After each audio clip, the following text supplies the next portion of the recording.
So what's going on, guys? OGR here, back with my special guest, Nate. Hub will be popping his head in here very shortly. Just want to say a couple shout out to Talking Sports with Landon, Joseph Clark, what's going on? Sugar Tits, what's going on? Jaden Dawkins, what's going on? Jolieta, what's going on? Zachary, what is going on? Afghanistan, oh baby, yeah. Last but not least, thank you all for coming. OGR. Jolieta, what's going on? Zachary, what is going on? I have a little bit of Afghanistan, oh baby, yeah. Do you have the YouTube page open? Oh, yes. No, maybe not. Well, it's stopped. Let me know if I still have the echo. Or am I catching it through your computer? Well, I don't have the stream open. All right. Sounds good now. Yeah, it sounds right now. All right. All right. So let me know if you guys hear an echo. It was kind of weird there. That being said, maybe I was catching it through Twitter. I had Twitter open. That's what it was. I was catching it through Twitter. I don't know. But anyways, so obviously we've gotten the news. Nikki, love you too. What's going on? We got the news this week that Bradbury obviously is with the 19. So we don't really know what's going on there. It doesn't sound like he's going to play at all. So if you are the Giants head coach, what are you doing? What are you doing to replace him on the field? I have a couple ideas myself, but I'm curious to hear what you have to say. Man, well, yeah, I mean, you're not going to completely replace him. And we know that Yadam's going to slide over. So, give me your quickest substitute right there. I think I'll tell you what I would do, and I'll tell you what I think is going to happen. If I was the head coach, I would probably slide down Logan Ryan and play corner, and then see if Xavier McKinney can run before he can walk at the free safety position. Because I just think we have no one left on the bench. Our next guy up is Jaron Williams. So unfortunately, what I think is going to happen right now, I don't know if they brought him up yet. Oh, okay. Unfortunately, what I think is going to happen is I think he is going to be the guy that plays opposite Yadam, and Logan Ryan's going to stay where he is, just because he would have logically taken Darnay Holmes' spot last week when he went down, but he stayed where he was. So I feel like the Giants are just going to trust their depth. Okay, so I really think they're going to slide out Logan Ryan to corner at that point.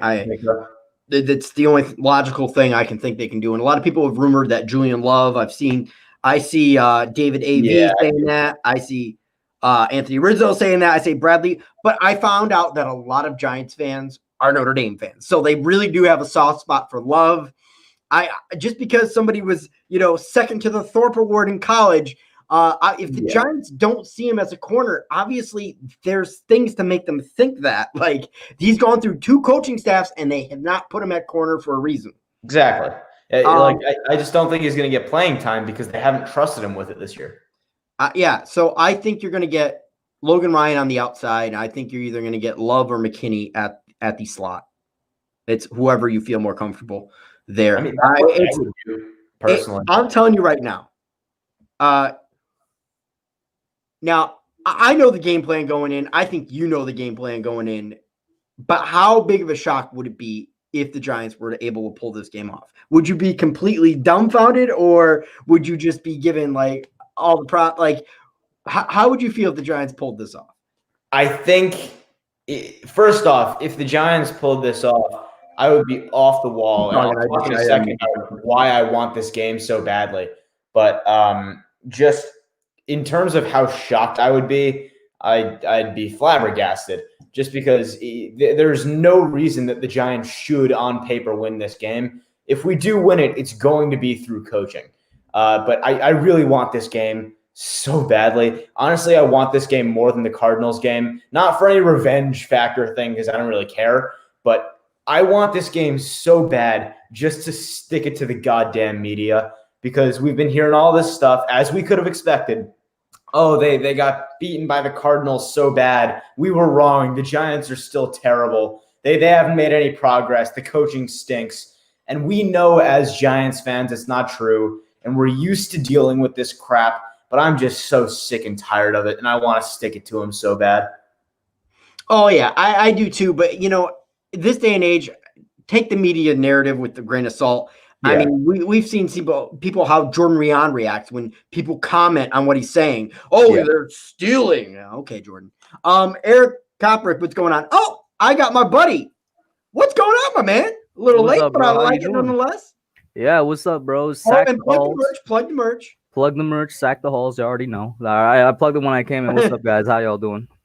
Not bad, not bad, not bad. So I'm going to ask you a quick question to ask Nate, and then I'm going to ask you both probably every Giants fan's burning question on their mind. First off, we all know that Bradbury's not going to play. What are you doing to plug in for Bradbury? We already know Yadam's sliding over, so beyond that, tell me what your thoughts are. Yadam sliding over to what position? Well, he's going to be CB1. He's the only healthy CB on the roster. I thought you meant like he's sliding into the slot for some reason or something. So I'm guessing Nate already gave his answer, or yes, and I don't think it doesn't sound like Darnay's going to play for this game either. So yeah, Darnay's probably going to be out. We literally have just Yadam back there. What I would do is, I really want to slide Logan Ryan down into the slot. I really do want to do that. I mean, it is his form position. And then, just have Xavier being there as the free safety, which is what he was drafted for in the first place. And then for cornerback number 2 on the outside, make that new cornerback number 2, Julian Love, I guess. I mean, he's the most versatile guy other than a Logan Ryan and a McKinney that I would slide into there. I don't really see any other person that would slide into cornerback number 2.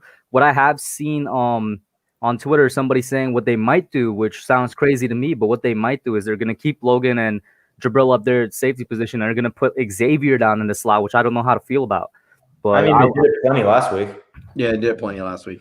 They did it plenty last week. It doesn't mean I necessarily so like it. I wanted to Williams out of the other corner position. Weapon. So Jaron Williams is the only other healthy corner on this roster. Was he the guy that they elevated like yesterday or 2 days ago? Yeah. Yes. So that means Jaron Williams will be slotted at 2, is what you're saying in that scenario? Yeah, in what I read, basically, yeah. I do think Colbert's going to come back too, so we could even go to a 4 safety look, as crazy as that sounds, which I pitched last week, and everybody kind of laughed at me. Mm-hmm. Yeah, I think at the end of the day, what's going to end up happening is we're just going to rely so heavily on zone coverage because that kind of masks the weakness of not having an outside corner. But at some point, we're going to get burned. We're facing an issue that's relatively unsolvable. Unless the Giants are hiding a massive ace up their sleeve that we don't see. But just on its face, this looks like something that can't really be fixed very easily because we're missing so many guys. Yeah. So, Karen Bone, the Chief, what's going on?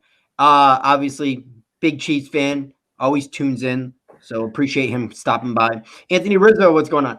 Anyways, so the burning question, I've answered it on my channel a little bit this week. I'll get my thoughts, is Daniel Jones. Now, I'm not asking you guys to tell me if Daniel Jones is going to be the future franchise quarterback. That's still up in the air. No matter how much you're high on Daniel Jones or low on Daniel Jones, we simply do not know. What we do know, with the information we can extrapolate, is that Daniel Jones will be the quarterback in 2021. Like it or not, I think we all can agree on that point. Yeah. Do the Giants, for all the haters, they're going to say draft a quarterback in this draft. I personally disagree with that. I think there's so many other positions of need that you can draft in this draft. But let me know. Daniel Jones, yay or nay, basically. Sure. So there's a lot encompassed in that. And the first thing I want to start with is why I don't want to draft a quarterback in this class. So the reason I say that is because, and I've ranted about this. Let me just stop you for 2 seconds. I just want to point out to the chat there's probably 5 draftable quarterbacks in the first round. Not that that matters, but continue. Okay. So let me point this out first. I've said this a lot before, but a lot of people expect things to go right immediately, and they expect progress to be tangible immediately. And you got to temper those expectations. That's not going to happen. I'm not trying to defend certain things about Jones. I am trying to defend other certain things. But the reason I don't want to draft a quarterback in this class is because the only way I would draft a quarterback so early in my supposed franchise guy development is sort of a Cardinals situation where it's like, yeah, Josh Rosen is young, and yeah, he could possibly develop into the guy, but Kyler Murray is there, and he is such a clear, obvious upgrade over what we have. And other than Trevor Lawrence and possibly Fields, who I'm not very high on, by the way, other than those 2 guys, I just don't think any of the quarterbacks in this class are tangible upgrades. Could they end up being better? Yes. But when I look at it and I see Zach Wilson, right? We'll start with him because that's who the fan base is clamoring for at the moment. Zach Wilson, I look at him and I see a guy that has good high potential. A guy Give me that 2 seconds, Nate. I just want to take care of something I just saw in the chat, and I don't want it to go too far. My condolences to your aunt, Karen Ball, for the Chief. Authentic, what's going on? Obviously, also Authentic, if you guys didn't know, just reached monetization on his channel. So congratulations. Oh, that's awesome, man. All right. Continue on with Wilson. Sure. So Zach Wilson, like I said, if I was going to draft a quarterback in this year's draft, it would have to be because he's a clear, tangible upgrade over Jones. And I just don't think Zach Wilson is that. He's got good arm talent. Is it better than Jones? Not really. He can make all the throws on the field, but so how's his decision making in your personal opinion? I'm sorry? How's his decision making? Yeah, so he has I'll put it this way. I think he has better decision making than Jones did coming out, but he also has some issues there. I've watched some games and seen him stare down a receiver and throw into double coverage. I've seen him make some odd decisions. And I think a lot of that is the fact that playing at BYU, he hasn't faced a lot of good competition. And then I'd like to point out, the first time he actually played a good team in Coastal Carolina, his offense put up 17 points. So what I'm going to do, Nate, is I want to get Hub's thought on this, and then I'm going to go back, and if I had a gun to your head, the next question I'm going to ask after Hub gives us his answer is, what quarterback would you take in this draft and why? And obviously Trevor Lawrence is off thing. So go ahead. He's going too. I do want to say shout out to Authentic in the chat, Marjorie, Bradley, Sabrina, Sunday, Joe Yato, everybody. AJ Marshall as well. Yeah, Vansville, appreciate all y'all being here. So the question was, what was exactly the question again? The question is yay or nay for Daniel Jones. Well, I mean, obviously it's he's going to be here for 2021. Yeah, okay. So I've been possibly done. Yeah, I've been one of the biggest Daniel Jones quote-unquote apologists on YouTube for like the entire season.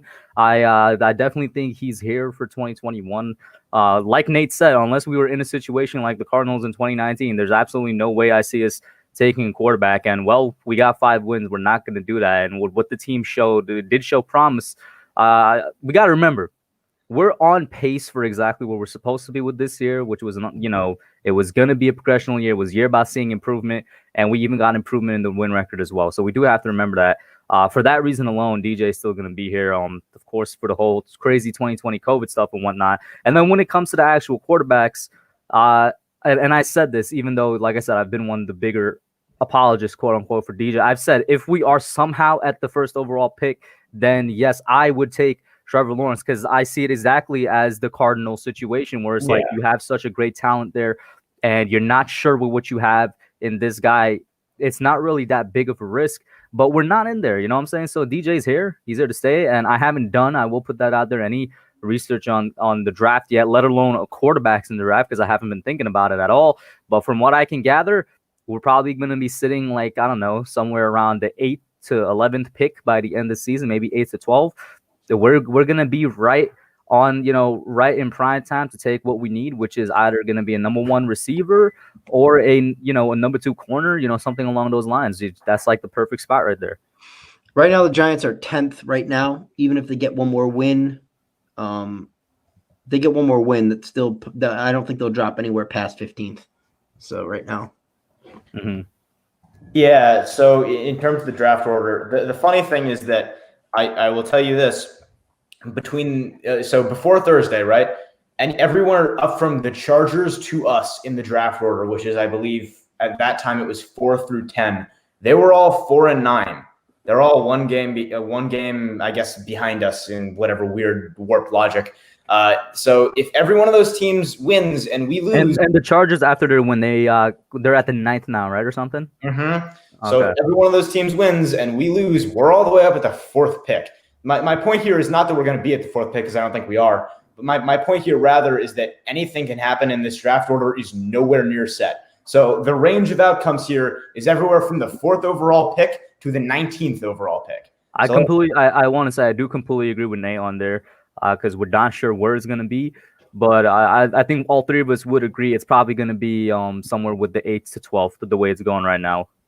Yeah. So Nate, I know you watch a little bit more college football than Hub, and by no means am I saying take a quarterback. But because my feelings on Daniel Jones, I see the logic of Daniel Jones haters and I see the logic of Daniel Jones lovers. Daniel Jones lovers will sit there and go to the Pat Shermer argument. They'll argue the offensive coordinator. They'll say, hey, sometimes they'll blame the offensive line. To me, I see both sides of Daniel Jones. I see the guy that is athletic, can make all the NFL throws. Decision-making at a time is marginal at best. First read reliant, but that's because I think that's Jason Garrett's system is more first read reliant. But he is first read reliant, and his pocket awareness is lacking. But the problem is that's all decision making. I think decision making's the big thing, and decision making by a quarterback can be improved. So and that's Daniel Jones. That's people's biggest problem with Daniel Jones is decision making. If he can improve his decision making by leaps and bounds next year, he's going to be here to stay for the following year because there's no reason. So either way, again, if I had a gun to your head, Nate, give me your quick answer. Who would be the quarterback you would pick if I had a gun to your head and said Giants must draft a quarterback? That's like if we stayed at the 10-ish overall pick, no trade backs. Yeah, we'll just say we're drafting in the top 10 somewhere. So no. Fine. I'll say what the Giants fans want to hear: Zach Wilson. Zach Wilson. Mm-hmm. So, and that's over Trey Lance, over Kyle Trask, over Mac Jones any day of the week, and even over Justin Fields. Oh, Justin Fields was included in this scenario? Yes, Justin Fields is included in the scenario. Just for Justin Fields, but he's going number 2, I promise. You really? Yeah. 100%. Jags are getting the number 2 pick, and they're getting Justin Fields. Do you see? And just a real quick side note: do you see Cincinnati drafting one? I know they just went to Joe Burrow, but Joe Burrow's knee injury is terrible. Oh, I know. I don't think it's going to happen. You are in the position top 3 to draft another quarterback, and you were going to again. I think we're in agreement that Jones, Trask, Wilson, what's his face from Ohio State? Keep forgetting his goddamn name. Justin Fields, and obviously whatchamacallit's going all in first. It's 5 first-round quarterbacks. I'd be shocked if it wasn't. Which is obviously a decent quarterback class if you're going 5 in the first. Yeah, it's a good quarterback class. Yeah. It is. There's a lot of talent in the class. The problem for me as a fan, right, is that it's kind of like it's almost like the tackle class of last year, where there's a lot of first-round talent in it, but none of them were perfect prospects. Oh, definitely not. Yeah, absolutely. Obviously, for Trevor Lawrence is the exception to this rule, but he's not included in this group. So when you look at Andrew Thomas and you look at Mekhi Becton and you look at all those guys, they all had warts on them as prospects. And I look at the same way with this draft class. Zach Wilson, the flaws that he hasn't proven himself against good competition. Trey Lance, same thing, N plus inconsistency. Mac Jones, supported cast and coaching is there. Kyle Trask deserves a whole episode of his own. Yes. Cox, what's going on? Appreciate it. Cox, we need to have our conversation. I said Friday afternoon. I completely forgot about it. I apologize, my friend. I actually have Cox number. He calls me every once in a while. We talk Giants football. But that being said, so this weekend, obviously taking on the Cleveland Browns. I'm going to get your opinion on this. If the Giants pull this off, how do you think they do it? And then I know you brought your preview out today, so obviously I'll expect some of those points in this. And then I'll give you guys another question to kind of bounce off of you as far as the Cleveland game. While you say that, I'm going to just head out for one quick second. Yep.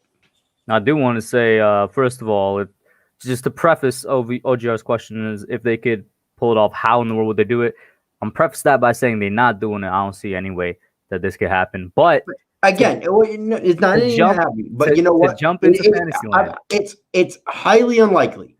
But you know what? Fantasy land for a second. Right? Any given Sunday, my friend. Any given Sunday. Let me do it, right? First of all, YouTube been slamming your boy.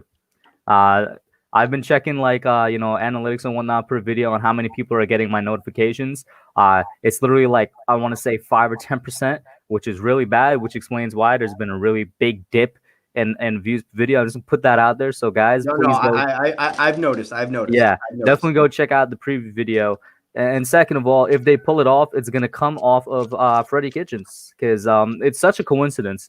And I'm not even saying this sarcastically, like, oh, it's a coincidence. No, it's legitimately such a great coincidence that the moment Jason Garrett gets COVID, and don't misinterpret this, it's not great that Garrett got COVID. All my prayers out to him. I hope he recovers.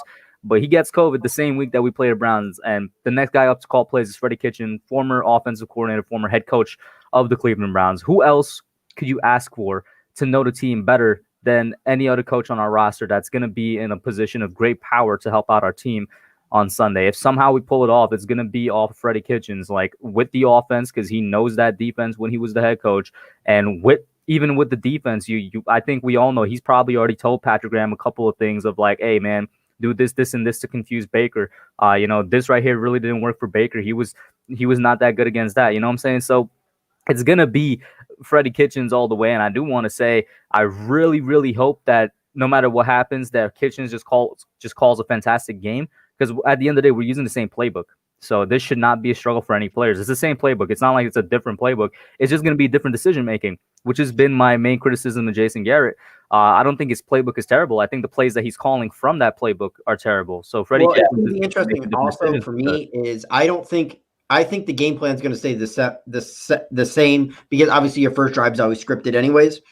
But what I'm thinking is what Freddie Kitchens is going to do and the adjustments he's going to make at halftime during this game. That's going to dictate a lot. That's what I really want to see, because I think, last week there was no difference between quarter one and quarter two in the Giants game plan at all, and that falls some on the inability and the fact that we were down by multiple scores. And so the Arizona knew to tee off at that point. They weren't going to play the run that effectively, even though they were stopping it all day. So that's one part of it.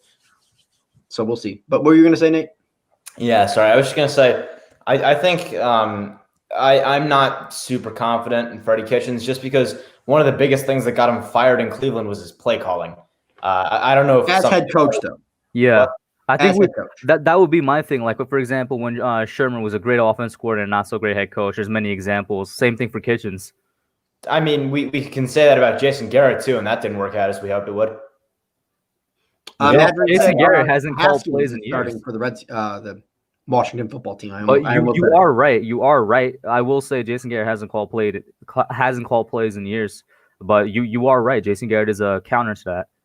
Yeah, I mean, I think with Freddie Kitchens, I'm not super excited about it, but I am excited for one reason, and that reason is that we're gonna see one way or the other whether Jason Garrett's play calling really is the problem, whether it really is all him. Unless Freddie Kitchens is just disastrously bad as a play caller, we're gonna see a lot of these Garrett haters and Garrett. Nate, I gotta ask you, bro. I got to ask you, how realistic is it that the problem is that it's a terrible playbook? Because I don't think the problem is that it's a terrible playbook, which is why I'm like, maybe it's the play calling. I think it's a mix of different factors. That's one of them that's in the mix, probably. I think the passing concept's the other one. I'm sorry. Not everything can be a pro route and a comeback route. Right. So my point here is that some of them are very basic, but you have to realize there's a reason he's calling some of this stuff, and it's not because he enjoys calling stupid plays. It's because and this is my opinion, this might not be the reason, but there's a reason. In my opinion, it's because he doesn't have confidence in his offense, specifically in his quarterback and or the offensive line. Because let's be real, he doesn't really have a reason to be confident in them. They haven't given him any consistency. So I think once we can establish a foundation for this offense, then we'll start to see some advanced stuff. Although to me, I mean, it's not advanced stuff, but he was running more trickery in the beginning, like mid-season. You know, we were getting some reverses. We were getting some, even though he always ran it in the same spot of the field and teams were looking for it, was those jet sweeps to tight ends and wide receivers. I haven't seen that in a couple weeks. Yeah, I mean, I think a lot of guys like Daniel Jones hasn't been in and or healthy. So yeah, like we saw it against the Bengals. That's the last time DJ was fully healthy. Right. Yeah. So I mean, I know part of that. You know, if you line up in that formation and DJ's not healthy, because obviously DJ could keep the ball and run out of that formation as well. So I do want to say this real quick, right? The fact that Daniel Jones is listed as questionable for Sunday instead of just straight up out, I don't like that. I don't know why they're not just straight up sitting him this week. The fact that there remains a chance that he could somehow play, I think is stupid. But I think it's detrimental at that point. Like if it was just a hamstring and he was listed as questionable, I'd be okay with. But we know it's another injury at this point. I think it's foolish. I think they're trying to give Cleveland multiple things to look at, multiple things to prepare for. That's why they're listing him as questionable. I do not see Daniel Jones play. I'll be shocked if he's on the field because I think it's detriment to his health, man. It's a Patriots thing. They're trying to make sure that Cleveland has to game plan for every possible scenario. I get it, but just I'm not so much worried about it because the fact that he is questionable. I'm just, if he ends up starting that game, if he ends up seeing the field in that game, do you lose any faith? What? Do you lose any faith in Judge if he somehow ends up on the field? I'll lose a little bit of faith. Not a lot, but a little bit. I'm not going to lose faith because at the end of the day, it's between the trainers, it's between Judge, and it's between Daniel. Yeah. At the end of the day, Daniel wants to play. Judge saw enough out of him in practice, which obviously there wasn't much because it wasn't OGR. I made a video on this, and I was like, Judge said, this was right before the ankle injury news came out. This video came out. I said, it was a quote from Joe Judge. He said, I have no regrets about putting him in. And then an hour later, the ankle news comes out. I'm like, you still don't got any regrets, man? I would probably have some regrets. Like, come on now. Dude, at the end of the day, if the player wants to play, the training staff clears him, and the coach wants him in. I'm sorry. Like, what do you in that scenario? It's just like, hey. In that scenario, the coach is wrong. Here's my point about this, and this is what I said going to last week's game. I said and I've said this after this too in defense of the decision. Says play him. If this is what happened, right? If the training staff did say he's clear, he's good to go, that's one thing. But if they say that same thing they said last week, and then Judge puts him in again this week after seeing the result of last week, I mean, that just shows that he's not learning from his mistakes. That's what I want. Thank you. That's what I want to point out. I do see people saying if he can play, he should play. If he can play, then you know what? Yeah, he should play. But if it's literally, if we're hearing the same thing this week than what they heard last week, and they cleared him to play, he was not cleared. Anybody that watched that game knows he should not have been out on the field, even though the training staff cleared him to play. So if it's a similar situation, then it's a mistake. They're probably going to put him in, but I would view it as a mistake. And let me address what Authentic's saying in the chat right now. If he can play, he should play. There's 3 games left. Yeah, I'm totally with that. I get what you're saying there. My issue isn't because I think that you're going to ruin him long-term, because this isn't a long-term injury. I'm not worried. And this is going to sound cold. I'm not worried so much about Jones in this situation. I'm worried because when you put him in before he should be playing, and I know you're saying if he can play, he should play. I'm saying if you get him hurt again, that's going to hurt your chances in the next couple of games, which are crucial for a playoff push. I'm thinking, I guess you could call it long-term in the short term. That's how I'm thinking of this right now. And if this is going to hurt your chances to make the playoffs and win those crucial games, I don't think it's the right call. And by the way, highlight Authentic's next comment. This is partially right. If he hobbles his way to victory, most people won't say that. I will be saying the thing.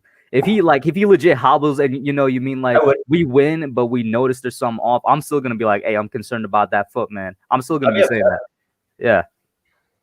You know, to me, I'm going in this thinking Colt McCoy starting until I see Daniel on the field. I'm Colt McCoy even in my previews. I'm not even going to acknowledge the fact that Daniel Jones is going to be starting at all. Yeah, agreed. But there's no sense to it in my mind. Yeah, there's no sense to it. But I honestly, I mean,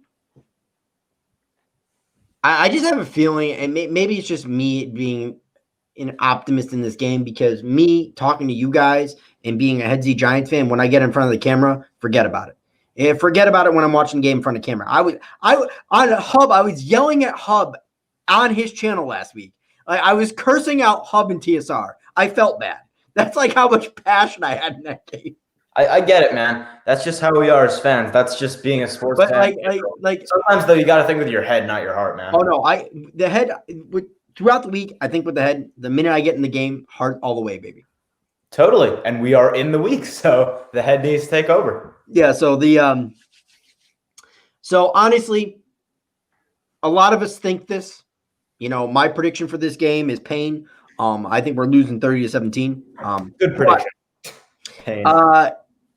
And I think 17's giving us a lot of points, to be honest with you, Colt McCoy, even though he scored that against Seattle. because Cleveland has a much better defense than Seattle. I think we'd all agree on that. That being said, if we lose this game, I'm not saying our season's over. Obviously, it depends what Philly does, what Dallas does, what Washington does. Washington, with 2 games to play, is a game up.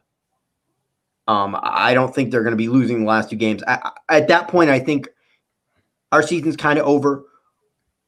If we lose this game, I think it's kind of over. I'm not saying it is over because nothing's over until it's over. Yeah.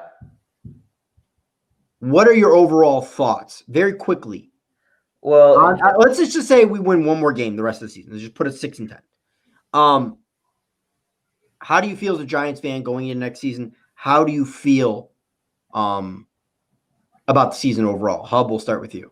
But I was gonna say, can I start? Because I'm gonna dip out after this question right here, OGR. I knew you were gonna dip out soon because you. Yeah, thank you. So is the season over? Nah. If we get to 6 wins, you could call me the ultimate optimist, but I still think there's a slight chance. And the path there, I'm gonna use the description Nate used on one of his comments on my videos. The path there is like through a cliff with fiery brimstone all over the place, and it's windy and it's not straight and it's bumpy, but there's still somehow, some way a chance because this division, the way it's looking, like Haskins is starting for Washington now because Smith is out. You know what I'm saying? There's still a chance that with 6 wins, somehow, some way we win the division. So no, I'm not gonna say it's over even if we lose this week against the Browns. It's like you said, it's not over till it's over. That's just how the NFC East is. And so, I hope this team is in it to the end because especially with that Washington thing with Haskins starting, hey man, listen, who knows what happens. Yeah, I mean, for me, it's not that I'd be super confident in a playoff push because the Giants are good and because they're the ones that are going to make it happen. If anything, if we won 1 game this year and we went 6-10, I'm not confident, but decently excited about our prospects of making the playoffs just because I'm not a believer in Washington and I'm certainly not a believer in the Eagles. And I think Washington is very much in the same place we are. I'm just pointing this out. Trying a few good wins together, and they have. I just want to quickly point this out. You do realize that Washington would have to lose out at that point, and we have to. All right, okay. So what I'm saying is, I know Washington is playing a few good wins together. I get that, but they're also not just like we are. They're not there yet. They're not a finished product. Teams that aren't there yet do stupid crap. And they also don't have the guy that was putting it together for them in Alex Smith for at least this week. Maybe next week, we're not sure. So I'm not in any way confident in Washington's ability to finish anything, much less a season. I don't think the Eagles have the wheels to do it because I don't think Jalen Hurts is going to do what they're going to do, what he did rather, because he's very one-dimensional at the moment as a quarterback, and I don't think he's going to figure it out in the next 3 weeks. And then, of course, the Cowboys, I don't believe in as a culture right now. They haven't shown that they have the heart to play through stuff like this, through the adversity. They haven't shown that their star players are going to show up. I'm not confident that the Giants are going to do well. I'm just also not confident that any of the rest of the teams in this garbage division are going to do well. Completely agree. It's like I said, it's the NFC East, man. It's every single year it comes down to like the last 4 weeks. Every single year for like the past decade, it comes down to the last 4 weeks. Yeah. So, yeah, I'm going to be out, OGR. Thank you for having me on, man. Shout out to Nate Talks Giants. Both of these dudes up. Shout out to everybody in the chat. Authentic's in there. He just hit his monetization goal. You already know next time I'm in there, I'm going to drop a super chat. Been waiting to do that for a while. Go check him out. Sabrina, Marjorie, Karen Ball, Big Blue Wrecking Crew, Nate C. Thank you, everybody, for tuning in. I'm be out. All right. Check you later, my man. Appreciate you coming on. So, Ball the Chief, man, you're welcome. I hope I'm keeping your mind off of things. Greg, what's going on? Jay Berman, my man. Love my man. Week 17, Cowboys, Giants. Let's go. Hey, I'm looking forward to it. I mean, Cowboys, Giants, I don't care if both teams were 1-15, which it wouldn't matter to me. It'd still be a primetime game in my mind. But, yeah. So, what else didn't we talk about? We've kind of touched on the Cleveland game. We've talked about Daniel Jones. I mean, guys, people, if you have questions in the chat, you can go right ahead. Nate, what do you want to talk about, my man? I'll talk about anything with Giants, but let's see. In my range of topics, let me ask you this. Do you think that if, say, the Giants or the Redskins, the name redacted, make it into the playoffs, Do you think that either of them have a realistic chance to win their first round game? I'll talk about what I think in a second, but what do you think? Big Blue Wrecking Crew, I don't know if you were here. We kind of already answered that question. Do we think that DJ is the guy? We can talk about it again, though. We got time. We got time. Anyways, a home game, if the Giants are healthy, and by healthy, I mean totally healthy, their pieces back, I think we give a competitive game to anybody who comes there. And at that point, to me, I give us a 50-50 shot against anybody we'd be playing, because I think it'd come down to either playing Seattle and or Tampa, and I'm not afraid of either one of those teams. Yeah, I think for me, it's just that I think there's a shot for either New York or Washington just because of how those teams are structured and what their current strengths are. Again, they aren't there yet, and they aren't ready to compete with like deep into the playoffs. But when you get into the playoffs, one of the biggest assets you can have is a consistent, good defense that's going to get you big plays, that's going to get you a run game, to be mean and grind games out. And that's what these two teams are built on. So I think they both have a realistic shot in any game. Like you said, whoever comes to the field, whoever's coming on the road, I think they have a shot at. When I look at it, I wouldn't bet on the Giants or the Washington football team in any matchup. I wouldn't bet on them. I also wouldn't bet against them. That's just how I see it. Absolutely. I agree 100% with that. And the other thing is, it's going to be cold. It's going to be cold either way. Washington, New York. Run game is a must. And the field position battle. Now, the Giants overall this season have been pretty good on special teams. The Giants need to get right on special teams. Regardless of what happens in this game, I want to see the Giants play some good special teams, because we haven't seen that in about 2-3 weeks. We haven't seen it since before the Bengals game, so for sure. Yeah, it's been rough, to say the least. Oh, yeah. I mean, obviously, a lot of people blame Dion Lewis for that fumble, and it's just like, okay, maybe the fumble's inexcusable. The guy did drop kick the ball. I mean, which honestly, that needs to go in the rule book. Sorry, NFL. That needs to be able to be a reviewable play when people are using their feet to kick the ball out of somebody's hands. Either way. Yeah, I think for me, in terms of the special teams, I am starting to get a little bit concerned, just because if I had to guess what's happening. Because of the returns. Yeah, if I had to guess what's happening with special teams, I would take a wild guess and say that Judge is making a rookie mistake as a head coach, and he's trying to spread himself a little bit too thin, and he's taking his attention to different areas of the team when he's not quite there yet as a coach. He is, of course, a rookie head coach. A lot of Giants fans forget that, and he's starting to take his attention a little bit off the special teams. What concerns me is that it's not getting extraordinarily better. So I hope we can see a rebound in that soon. Agreed, for sure. Now, go ahead and answer the Jones question if you want, even though I already know what your answer is. Sure. I mean, am I confident that Jones is the guy? No. Am I sure that he's going to be here next year? Yes. It's just, as the organization, right? That just isn't a Giants move to move on from a quarterback after 2 years that you have decided is your starter and you picked with the number 6. That's just not a Giants move. It's not what this culture is built on. That's what the Jets do, and we are not the Jets. So I think in terms of Jones, I think the organization loves him. They've said so many great things about him. It doesn't really make sense logistically to move on and get a new quarterback. So with all those factors combined, and we also haven't seen him with good pieces around him and a good offense installed. So with all that being said, I don't think they're going to move on from him next year. Is he the guy long term? No clue. It is impossible to know. Even though it's not really a question, and I don't think Big Blue Wrecking Crew really cares if we answer it or not. But Dion Lewis needs to be cut. Your thoughts? He does not need to be cut. He is a utility player that is being used more than he should be because our best running back is injured, and the guy we signed to replace our best running back is also on the IR. Maybe coming back next week. We don't know yet. But the point is, it's the same thing with Fleming, man. And this irritates me when people bash on Fleming and bash on Lewis. These are guys that are signed with the specific intent of being depth. They are not meant to be consistent every week starters. That's not their job. So when you see them doing probably better than you could have expected at it, I don't understand how you can be upset. Because people are overreaction, and that people are tired of watching the Giants lose. And that's I know high expectations and all that. I should.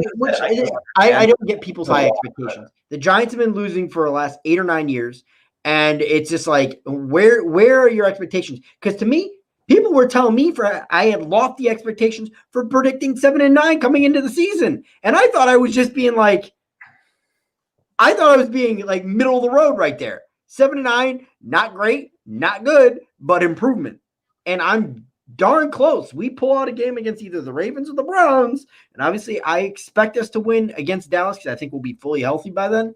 Agreed. Yeah. I'll be one game off. At the least, I'll be one game off, which I'm proud of. When we talk about expectations as a fan base, I think the problem is that Giants fans in general are not super diehard fans. Most Giants fans are relatively casual, as are most sports fans. So they honestly, Nate, I'm going to stop you there for a second because it felt. Now, I agree with your sentiment now, but if you would have polled me 2 years ago, 3 years ago, I would have said, "Oh, all Giants." But it's very clear to me now, especially with the advent of social media. A lot of Giants fans are young and they're fly by the seat of their pants. Giants. Right. So I do agree with you.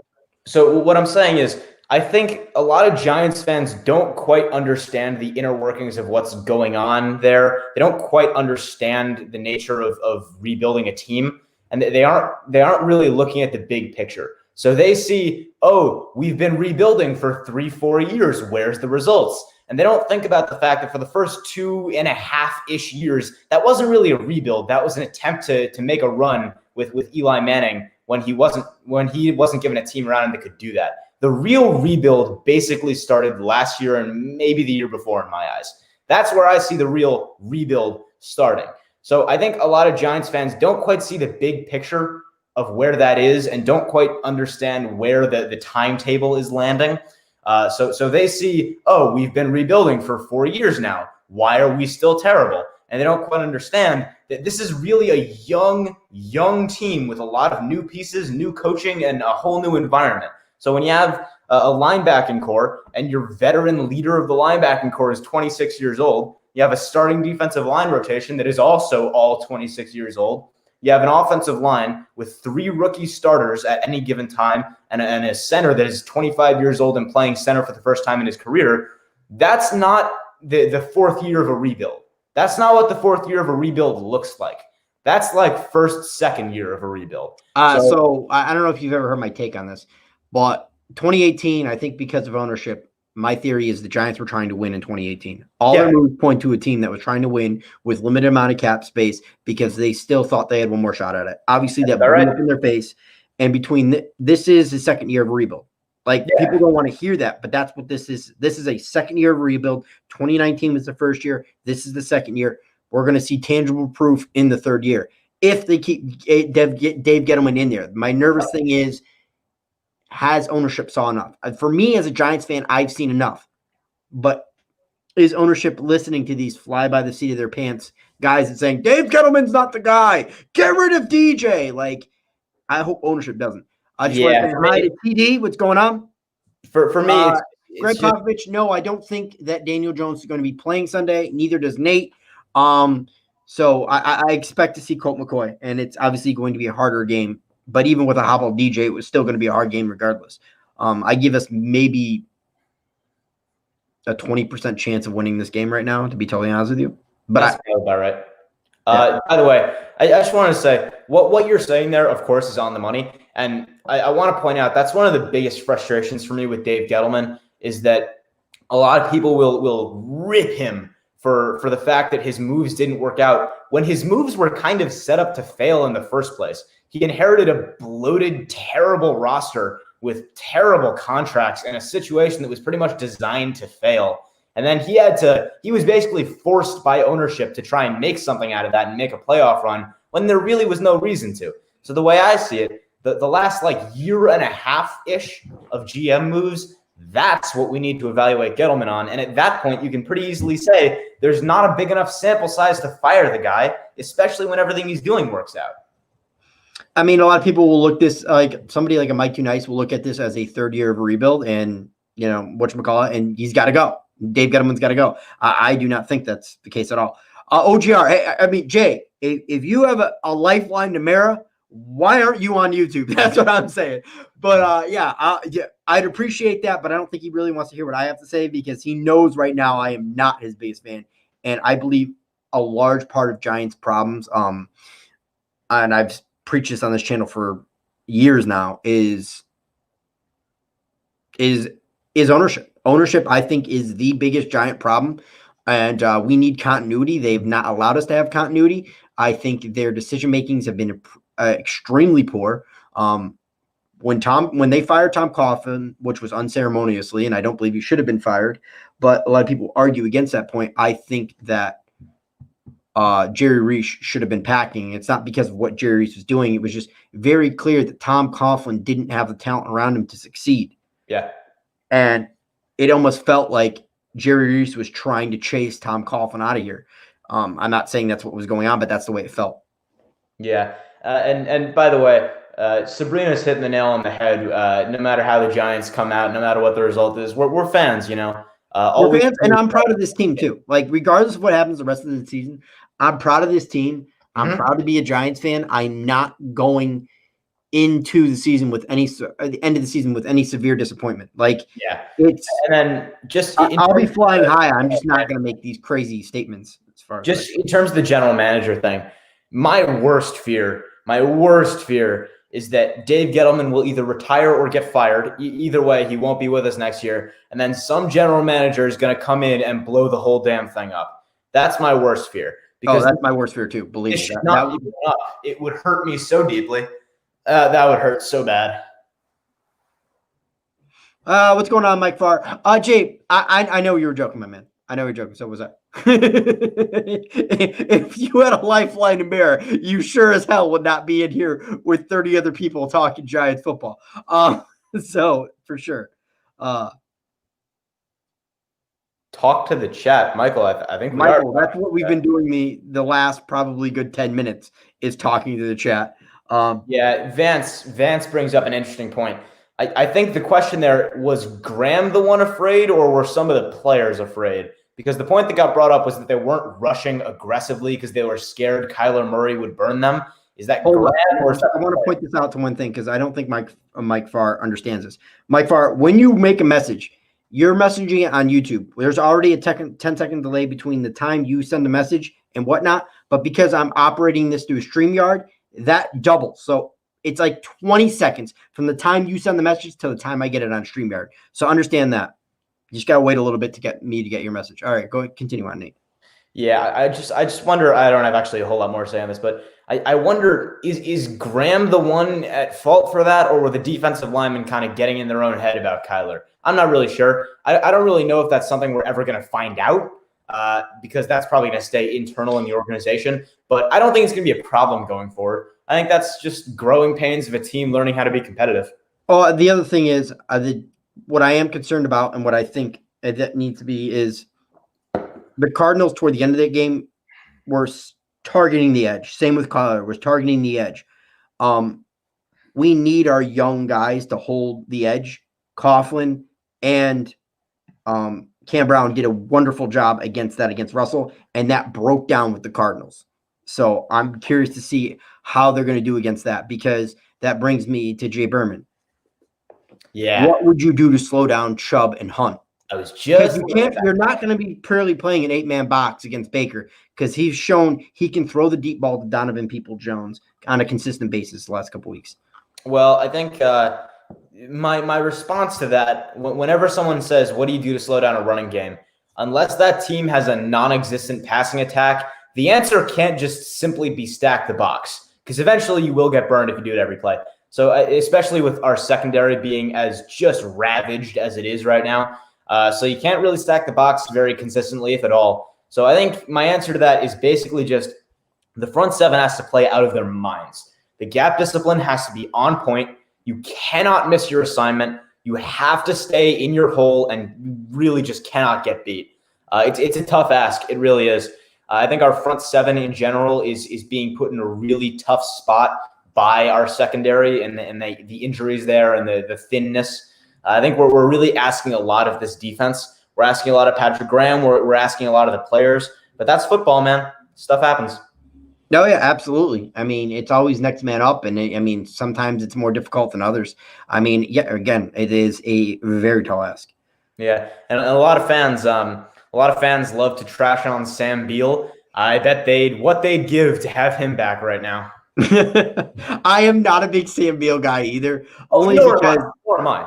But I mean, what I'd give to just have a healthy, serviceable corner right now. Well, we don't even know if Sam Beal's serviceable. To tell you, when he wasn't injured, he was okay, not great, but okay. He wasn't completely burnt toast. I'll admit that last year he wasn't completely burnt toast. Yeah. The good news is Blake Martinez probably close to as fully healthy as he's going to get for the rest of the year for this game. So that is good. I mean, for me, Blake Martinez, I was never really concerned about it. That's just banged up, you know. That's what happens when you're a tough, physical, tackling linebacker like Blake Martinez. You're going to get those. You're going to get a little bit beat up over the course of the 16-game season. Again, that's football. Stuff happens, and these guys are tough. Hey, Ed, how you doing? These guys are tough. I thought I'd point that out. Yeah, he's a big, mean dude. He loves his physicality. He'll be fine. I'm not worried about Blake. Beal could be a sleeper next year. In what way? What way? Beal, I could probably make a very sizable bet that Beal will not be a part on this team next year. I don't think Judge. Don't be surprised when a lot of players that are coming back from taking a year off are going to be cut. Just saying, like. I understand people understand that you know people have families and whatnot, but when you essentially abandon the people that you're around and with, it doesn't leave a good taste in people's mouths. People understand why you're doing something, they just don't have to like it. Yeah, I mean, and another part of that is football moves so fast, not just on the field, but organizationally. Things happen very fast in this league, and the league passes a lot of players by very quickly. So a lot of guys that opted out this year that aren't elite level players, like perfect example being Nate Solder. He opted out this year. The league might just pass him by, man, and he's going to look up and not have a job. Well, I mean, I think he's. Be honest with you, I think he's the Giants' starting right tackle by default next year. I disagree. Huh? I disagree. Well, are you taking the salary cap hit then? Yes. I mean, all right, well, taking salary cap hit. Yes. Like, I don't need to go into more detail. I think just because money wise, I think he's the right tackle by default. Because I mean, you can totally disagree. I mean, do you think what's his face is going to be ready? Matt Pert. Yeah. I don't know if he's going to be ready, but I think they're going to damn sure try. Well, that's interesting. That's an interesting. I like that, Nate. That. I'll tell you this. Let me put it this way. He's not ready right now, and they're mixing in his reps with Cam Fleming. So I think with Nate Solder not part of the picture right now, I don't think Nate Solder will be a part of the picture next year. And I think if Matt Pert, for some reason, is not ready, you're going to see Cam Fleming or a depth guy that we pick up in the draft. I don't know. Point is, I don't see Nate Solder as part of the future of this team in any way. And by the way, I'm sorry, I pulled on one of her comments before. Not Sabrina's latest comment. Business is business. This is the corporate world. Oh, yes, yeah, absolutely. On money. That's what I'm saying here, man.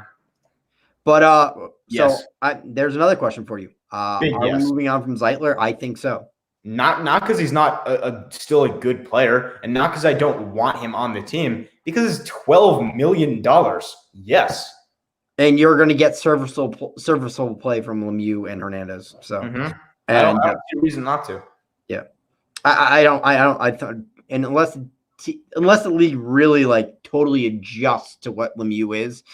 Actually, where do you actually have them slotted next year? That's an interesting thing too. Lemieux? Where do you have the two guards slotted next year? Lemieux and Hernandez. I think they're both going to be the starting guards next year. Yeah, I agree. I'm a big believer in Shane Lemieux's progress so far. I think if we can just develop some lateral discipline in the pass sets, he could really be something for us on the interior. But I am of the belief that him and Hernandez are going to be your starting interior offensive lineman along with Nick Gates next year. So I think the question of where do they play on what side of the offensive line, that's just going to come down to who has better chemistry with which tackle.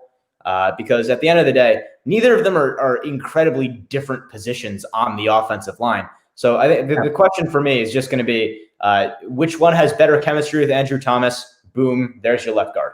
I think right now I'd have to say it's Lemieux over Hernandez, in my personal opinion. Sure. Even though Hernandez is, I could see it. I mean, also, again, Sabrina continues to spit facts. We need the money for the defense. That's why the $12 million is an appointment. I'm a big believer in re-signing Leonard Williams. I said this for a long time. I want Leo back. I want Dalvin back. And if you're going to sign them back, you have to get rid of some big names. He's one of them. Tate's one of them. Solder's one of them. Got to do what you got to do. So I'm assuming you're taking Bateman in the first round whenever we're picking. That's... You hurt me, OGR. You ruined me. I will not put myself in a box like that with who I want to pick. It depends so much on so many different things. Honestly, if we're picking top 10, I think I have a funny feeling Gregory Rousseau is just going to be staring us in the face. You may disagree. I think that a lot of these players that have stayed out for a year are, unless they have killer workouts, I see them slipping. I see Micah Parsons slipping, not incredibly far. Gregory Rousseau slipping, not incredibly far. But I'm feeling if we're picking top 10, I think Gregory Rousseau is going to be there, and I think he's. I hate that you're right about that because I don't want Gregory Rousseau at all. But you are absolutely right, in my opinion, that he's going to be sitting there just staring us in the face.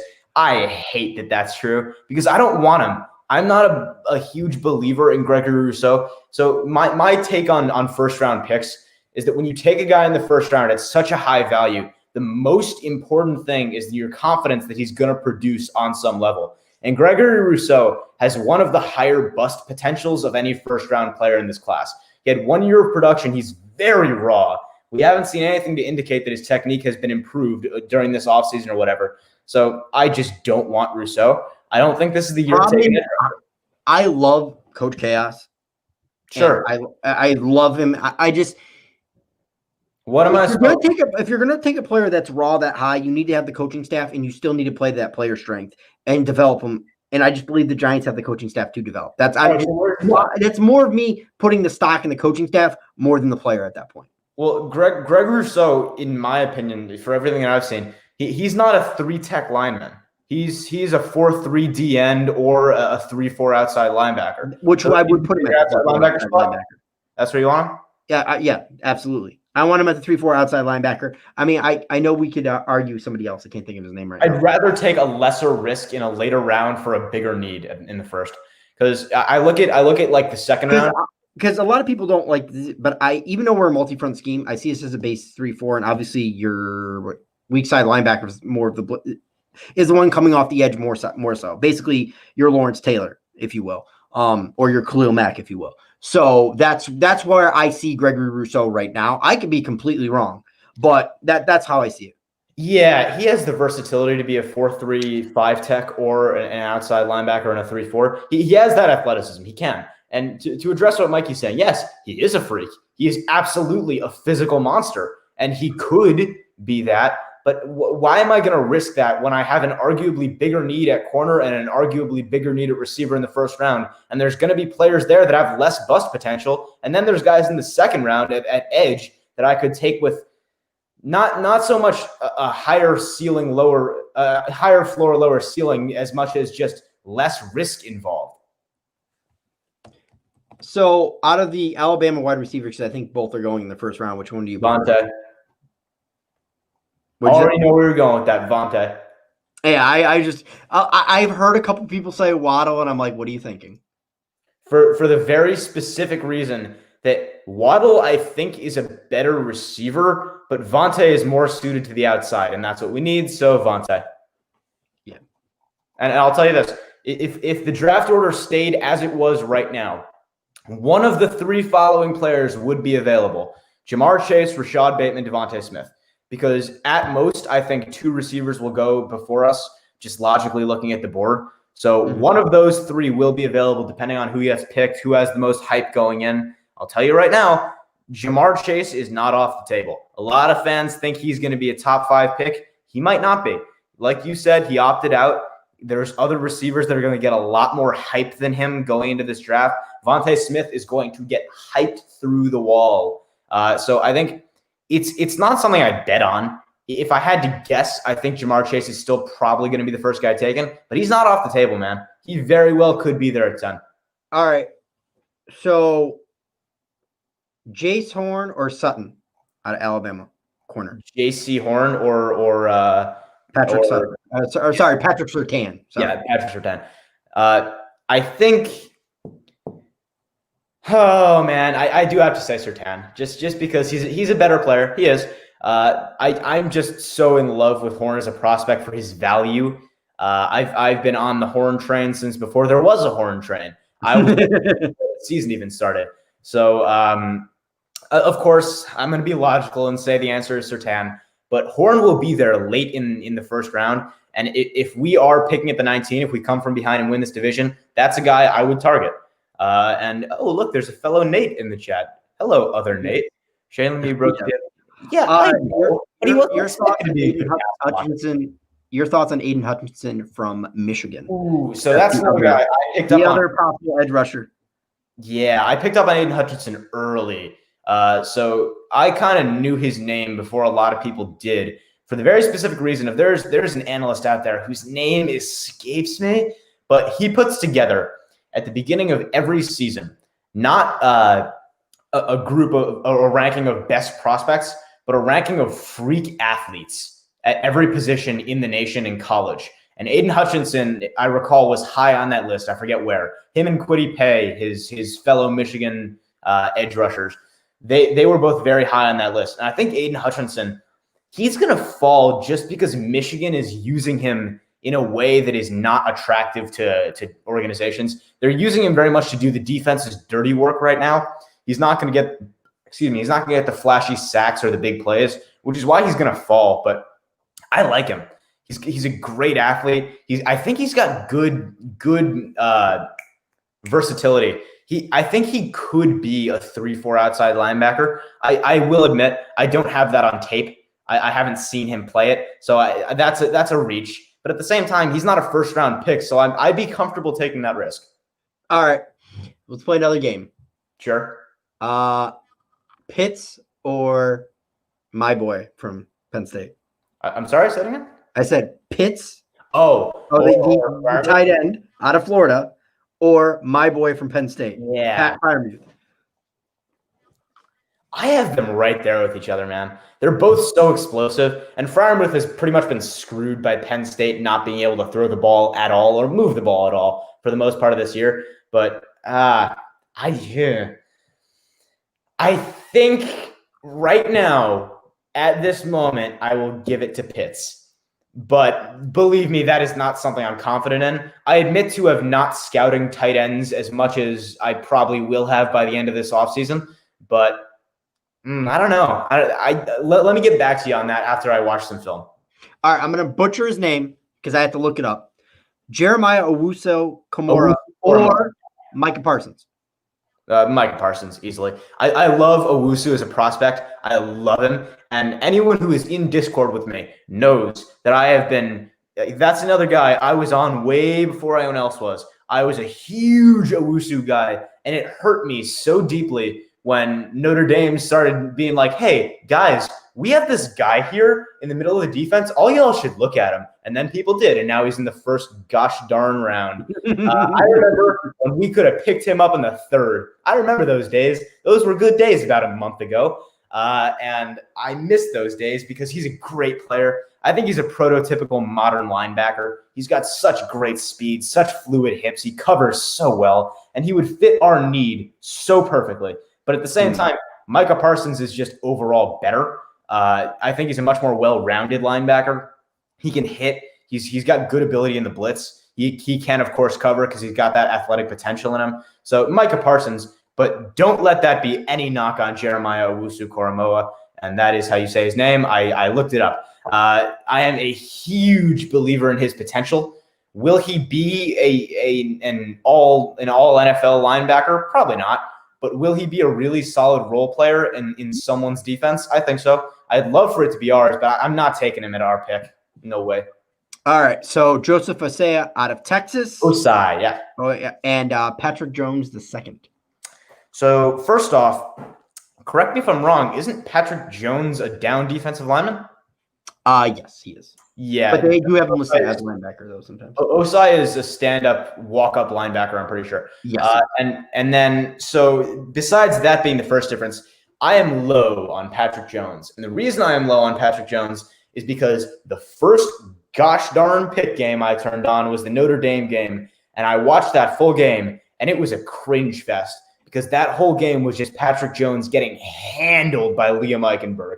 Handled by this guy whose name was not known in the nation at this point. Of course, now he's being mocked in the first round because that's how stuff goes. But at this point, Liam Eichenberg was this no-name tackle that I had seen maybe once or twice on the internet, and he just handled Patrick Jones all game long. He was invisible.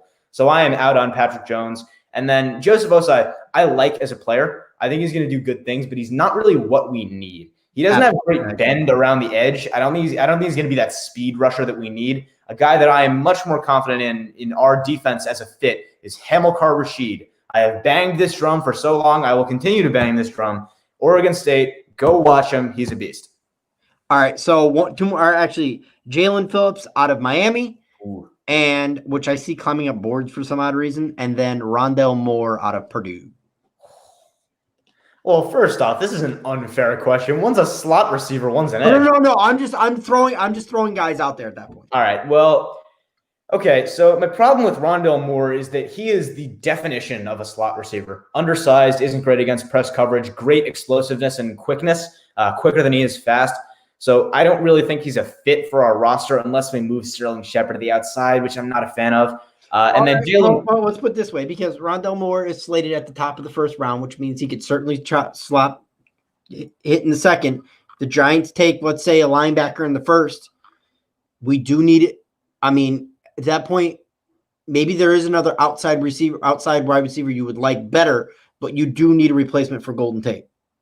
So I'm just saying he's there, hypothetically. Well, yeah. I'm not saying draft him or whatever. So Rondale Moore, first off, he's a really great receiver. Another guy that I'd rather have him on my team than not. But I like Sterling Shepard as our every down slot receiver. And Golden Tate is going to leave. But Golden Tate right now is surplus goods anyway, because him and Sterling Shepard are basically the same at this point. And I just think we need an outside receiver. And we can talk about that in a minute. And then Jalen Phillips is so good. He is so physically gifted. He's got huge potential. The only reason he's falling down mocks is injury history, and I understand that. His injury history is not good. He has some problems with that. It held him out, I think, like almost 2 full years when he was still with UCLA, and then he moved over to Miami, and now he's having a beast of a year, which is so great for him. But I think the highest I'd take him is probably late second. I'm not willing to take the risk on that for a guy that has missed so much time with freak injuries. Just not a bag I'm willing to throw. And then, again, back to Rondale Moore. Great receiver. I would take Rondale Moore if we definitely planned on taking an outside receiver at some other point. So let me put it this way. If we were sure that we were going to take a guy like, say, Tamorrion Terry in the third round. I know you were going to say Tamorrion Terry. I knew. We knew that we were going to take him in the third round, or if we traded up in some weird fantasy land scenario, we were going to take Terrace Marshall on the outside, then I'd be perfectly fine with taking Rondale Moore. Because then you've solved your number one issue. And Rondale Moore, if like you said, if he falls and you're staring him in the face, I don't really feel bad about that. So Rondale Moore, great player. Jalen Phillips, great player. Neither of them are guys I really see the Giants taking. All right. So my thing is, and by the way, a lot of people keep comparing Tamorrion Terry to Josh Gordon. So I don't know if you feel that same way. Oh, So I hate so much when player comps are associated with guys that are known for something other than their play.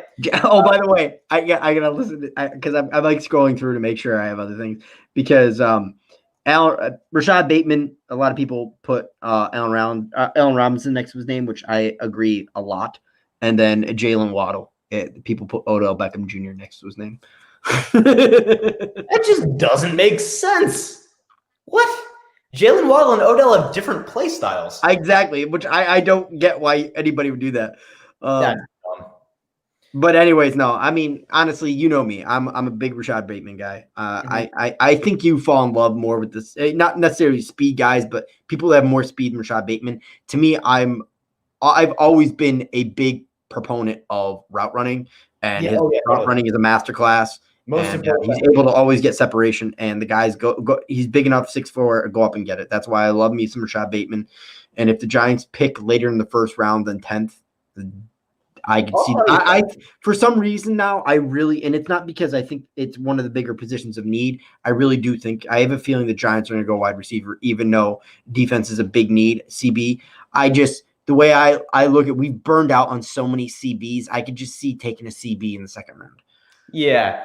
So first off, I think you underestimate how much I like Rashad Bateman. You seem to think I'm out on him for some reason. I am not. I just think you like Tamorrion Terry better than Rashad Bateman. Oh, that's not true. Are you kidding me? I like Tamorrion Terry for the value, man. You can snag him in the third round and he's going to be a beast. But I trust me, I'm big on Rashad Bateman. So I think, all right, so we'll just go over the first round prospects because I obviously think Waddle's going to be there.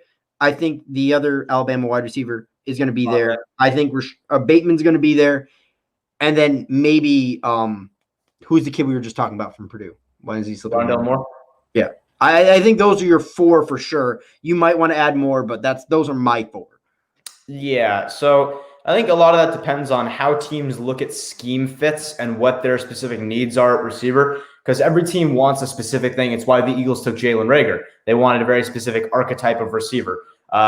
So I think that's how you're going to see the first receiver or two receivers go off the board before us.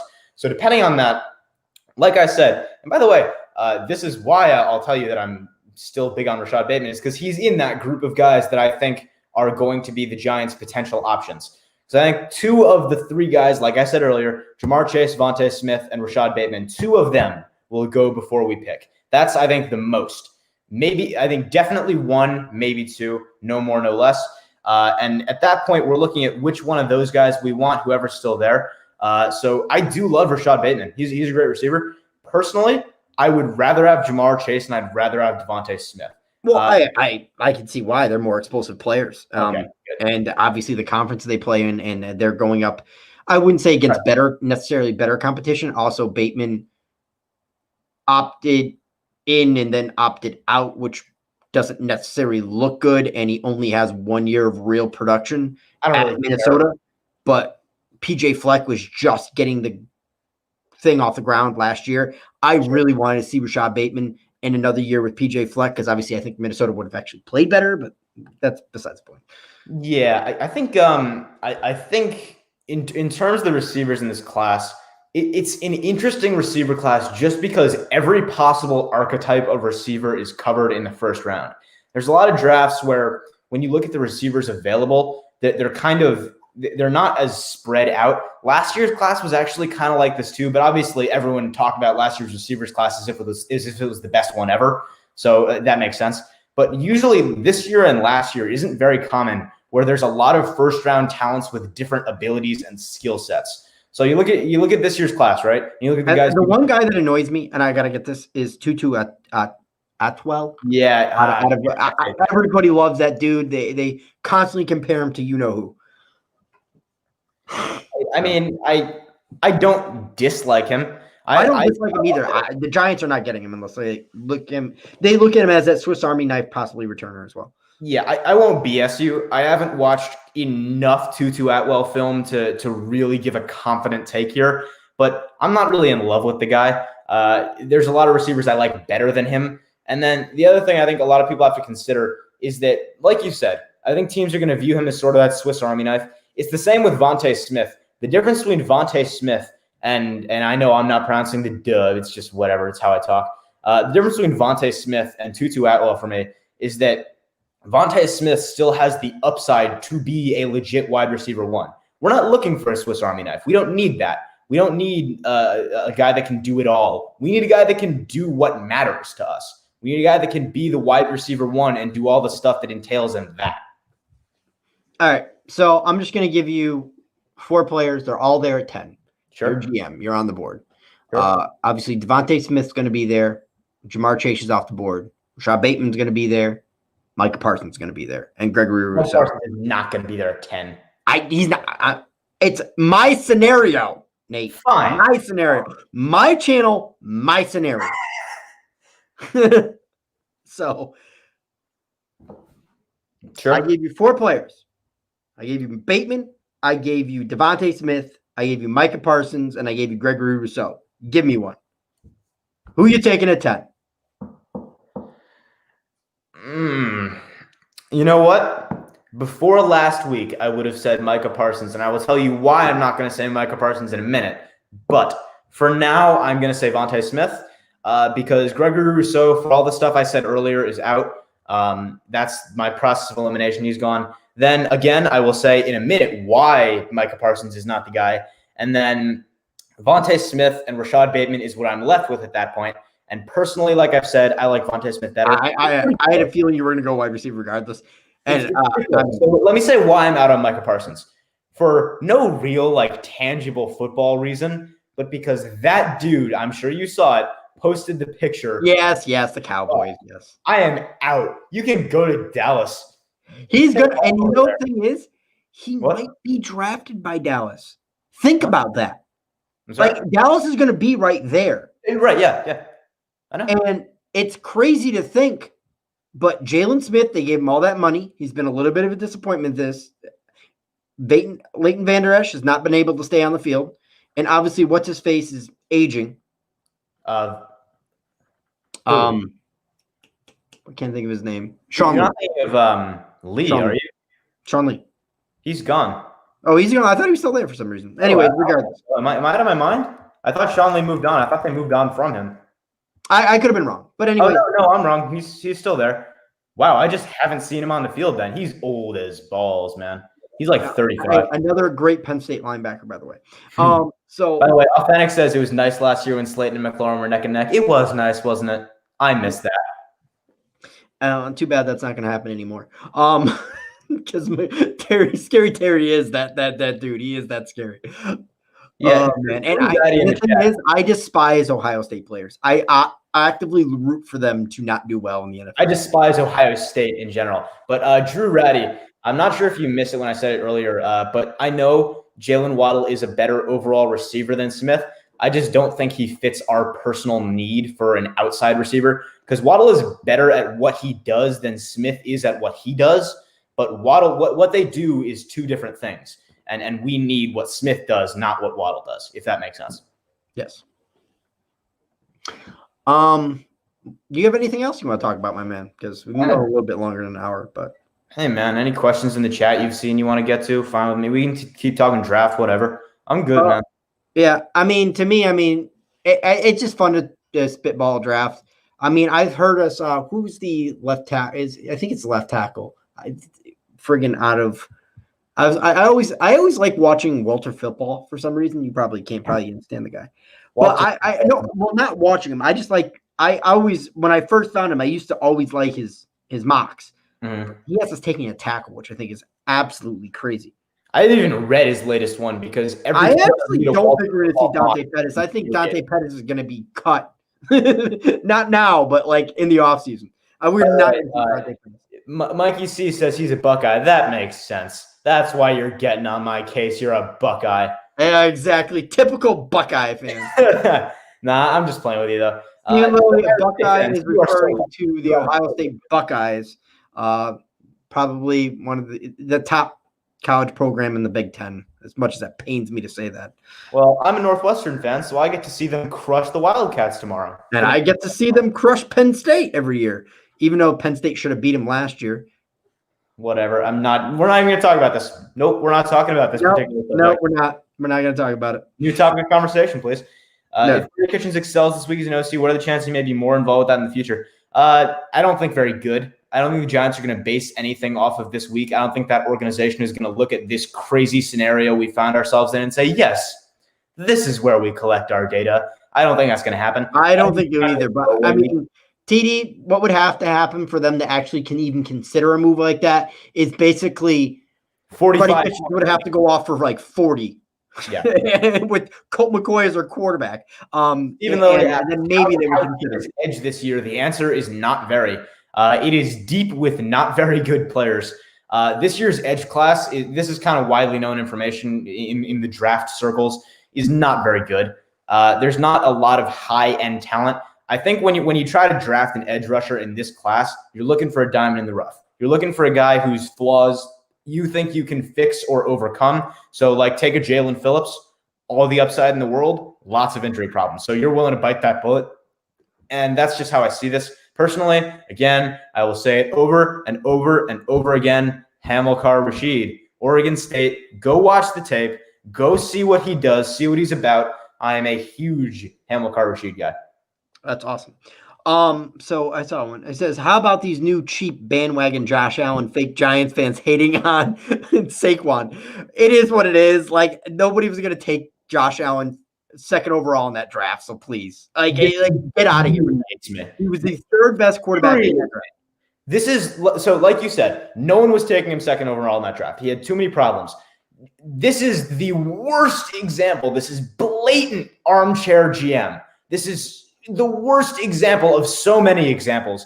This infuriates me to see. And first off, how can you possibly get on Gettleman for that? He wasn't allowed to take a quarterback on that draft, even if he wanted to. That grinds my gears. The only person you could argue for at number 2 is Quentin Nelson. That's the only person you could argue for. Anybody arguing any other quarterback or even the pass rusher out of NC State that year. Can't think of his name. Yeah, the other Chubb. So the other Chubb. The worst Chubb, if you really want to put it frankly, he's because obviously he hasn't been able to stay on the field. Pretty much that top 5 has been a complete bust except for Quentin Nelson, if you really want to argue it, besides maybe Josh Allen. Which actually, no, Josh Allen, did he go in the top 5? No, he didn't. No, not even close. No, he didn't go in the top 5. I just want to make sure I had that right. He didn't fall as far. So you have Baker Mayfield, you have Saquon, you have obviously Quentin Nelson at what, 3? I think so. Yeah. Oh, no, Jets moved up to 3, and Quentin Nelson fell back to 6. That's right. So Jets at 3, Sam Darnold. Then you had Bradley Chubb, and then you had what was the middle linebacker there? Crap! I don't remember. This was before I was super into drafting and stuff. Crap! You know what? I'm just gonna Alexander or something like that. I think maybe. Hold on. What's that? No shame. We're just gonna look this up. Oh no, you got yourself confused here. It's Mayfield, Barkley, Darnold. Then Cleveland had another pick in the top. Oh yeah, that's right. They took Denzel Ward, and then Bradley Chubb was. Bradley Chubb. Okay. Yep. And then Quentin Nelson fell to 6. Josh Allen didn't fall as far as I thought he did. He only went to 7. No, Mikey, see, I agree with it, but that's the narrative you're going to hear with Saquon and right now, if you would just want to argue right now, as far as where all those players are in their career, Denzel Ward's been okay. He hasn't been what he's been better this year. Watch the Denzel Ward. He's been balling. Yeah. And then, like, I won't go with Denzel Ward a bust, but the rest of that top 5 has been a bust, pretty much. I mean, to no certain extent. I'm not calling each every player a bust. Obviously, we have to see how Saquon is back from the injury. And believe me, I love Saquon. Everybody knows I'm a Penn State fan. Like, everybody in this chat knows I'm a monster Penn State fan. I've watched Saquon since his freshman year at Penn State. Believe me, I saw what was special in the Buffalo game. He was playing against Buffalo. Not exactly a powerhouse, but improving team, by the way. Oh, New York Chris, why must you torment me this way? Reuben Foster, don't even speak. No, stop it. How dare you? How dare you bring that in this chat? How dare you? Reuben Foster. Ugh. You just can't take a running back round 1, dude. I disagree. All right, so I did see this question before. I didn't get to answer it. Jason Garrett, stay or go this year?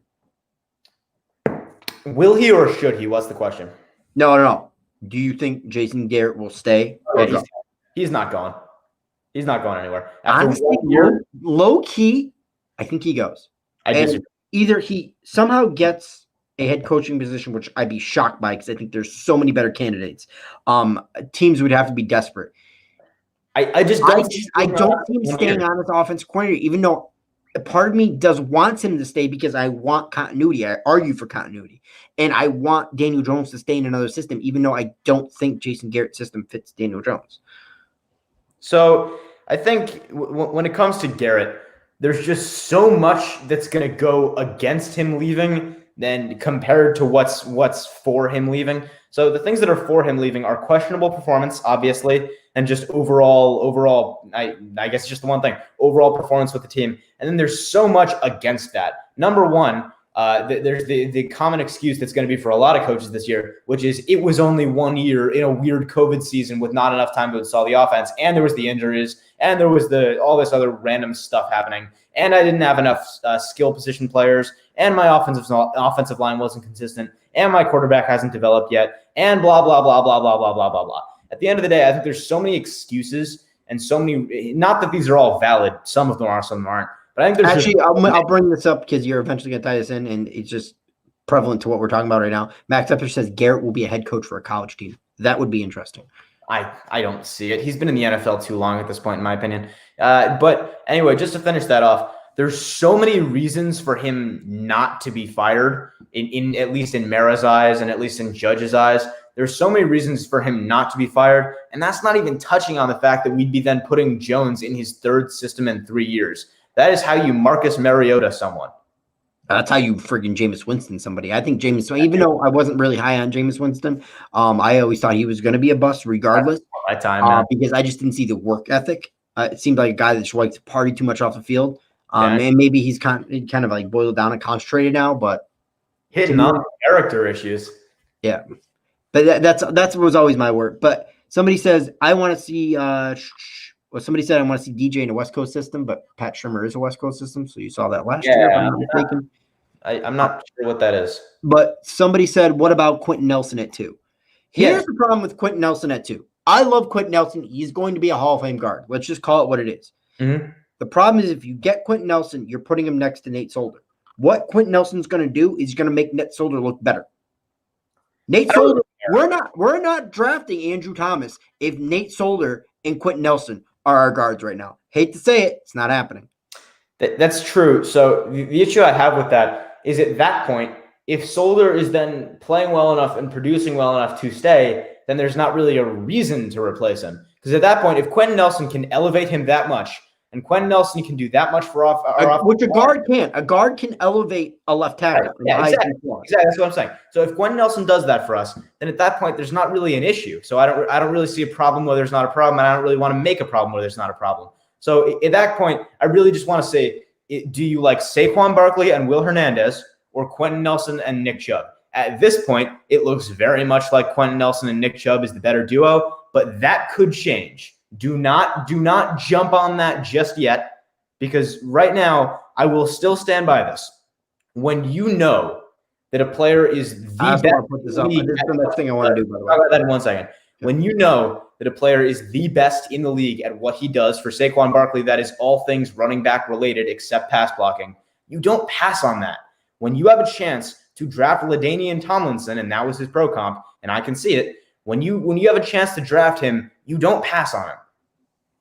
Problem is, I just don't ever think he's going to be able to get to that pro comp, to be honest with you. I think he can. We'll see. I hope he can. I believe me, dude. Nobody wants to be more wrong on Saquon than me right now. Okay, so that's a good question, Sabrina. And my response to that is that I'm not really sure Daniel Jones is a scheme-dependent quarterback. I think he's still very young. His overall skill set is kind of murky. We're not quite sure what suits him best yet. So I'll say this. We agree.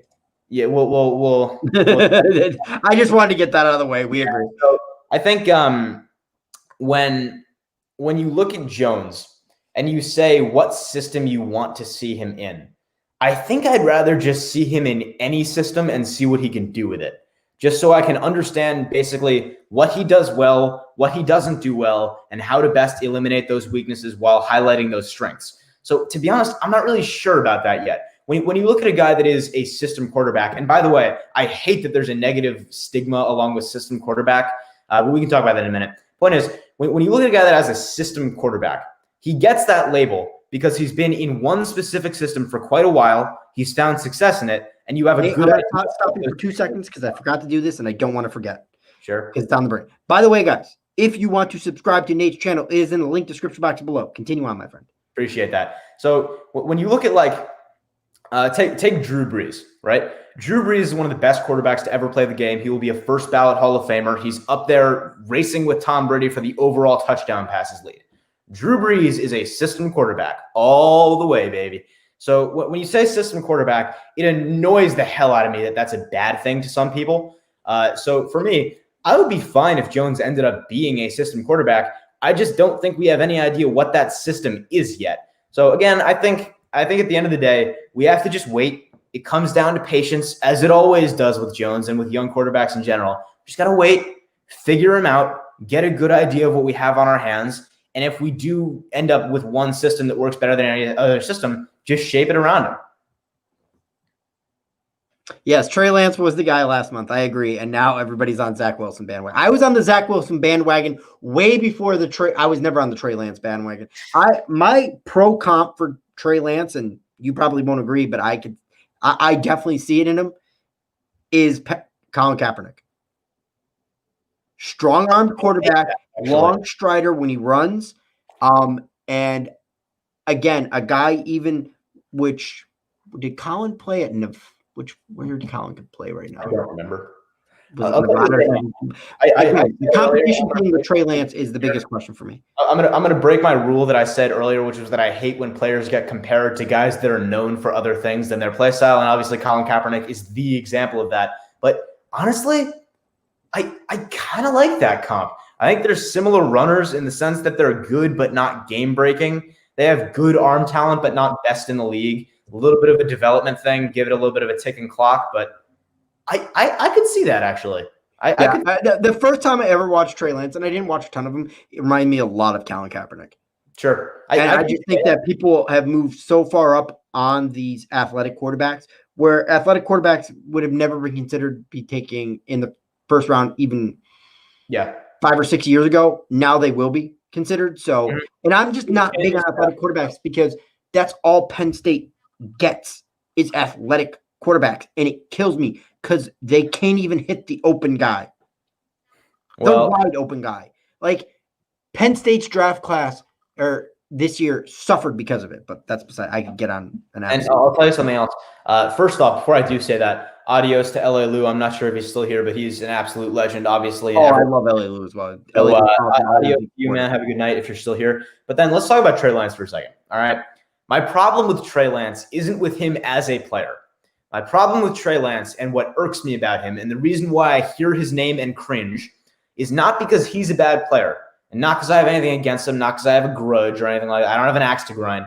What irks me about him is that I think he's brutally overrated. I think a lot of absolutely. I think they read headlines and they don't actually watch it. And the biggest example of this is I heard, and I was really excited to watch some Trey Lance film because I heard that he had a giant arm. The arm talent on this kid was massive. He had such huge potential because of his great arm. Meanwhile, I throw on the game, and the first deep ball I see him throw, he underthrows. And I'm just so disappointed from that moment. And then the problem is it's not even that it's underthrown. It's just anytime I see him throw a deep ball, the guy's wide open. Like I've never seen him throw somebody open or even a contested throw. The dude is literally standing in the end zone. That gets into the other problem, which is the same with Zach Wilson, which is lack of competition. And again, that is low on my list of priorities. I will tell you right now. The competition level is relatively low on my quarterback checklist, but it is there. It's on the checklist. It may be at the bottom, but it's there. And just the lack of any good success against relative competition with Trey Lance and with Zach Wilson, it's frightening.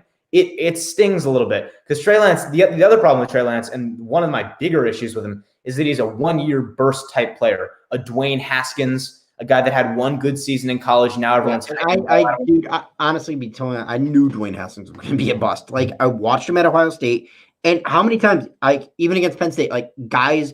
The wide receivers who are so talented, the wide receiver talent was out of this world. The offensive line was out of this world. I'm like, he's not that good. He's a product of Ohio State just being that good, and people don't see that. You can be a product of having too much talent around you, which just makes your job as a quarterback easy.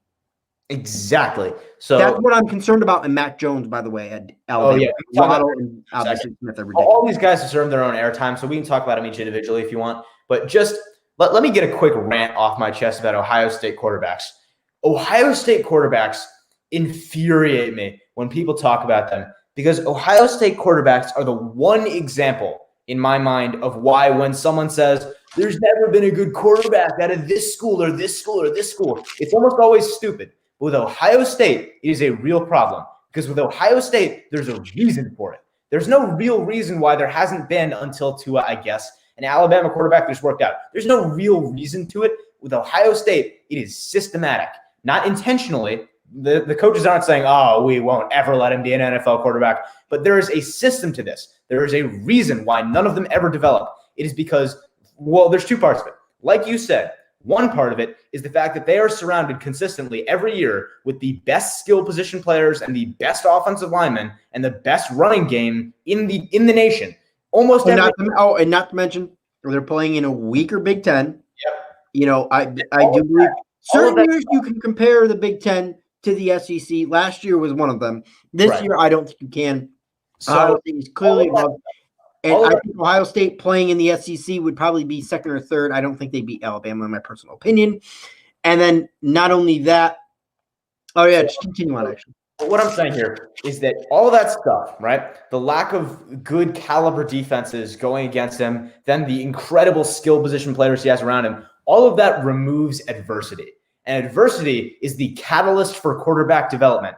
When you take adversity and you take it and you put that together with good coaching in a decent situation, that is how quarterbacks learn. That is how quarterbacks grow and develop and overcome their weaknesses. That is what it takes. That's a big part of quarterback development is having a little bit of adversity. And when Ohio State quarterbacks are coming up, they never have any. That's a problem. And that's only half the issue. The other half of the issue is that they play in a system that is so easy. Ohio State's offensive system for years has been systematically pumping out quarterback busts. And now there is a nuance. There's a difference because Ryan Day has taken over and it's a little bit different. But for a long time, Ohio State was 5 yards in a cloud of dust, and the quarterbacks didn't have to make any difficult reads. There was no difficulty in reading defenses or sifting through their checkdowns and their audibles. There was nothing there to develop them upstairs in the brain. There was nothing there. And now we see Ryan Day come over and we say, okay, it's a new offense. Maybe the problem was just that. Maybe it's going to be solved. And now we see Dwayne Haskins come out and have the same exact problems. And it infuriates me because Ohio State quarterbacks are Albert Einstein's definition of insanity, trying the same thing over and over and expecting a different result. That rant right there is why I'm not high on who. Justin Fields, that's Justin Fields. Don't get me wrong, great arm, whatnot, but again, he's playing with another whiteout that's going to go out in the first round, and then obviously the run game is second to none. Same page here, OGR.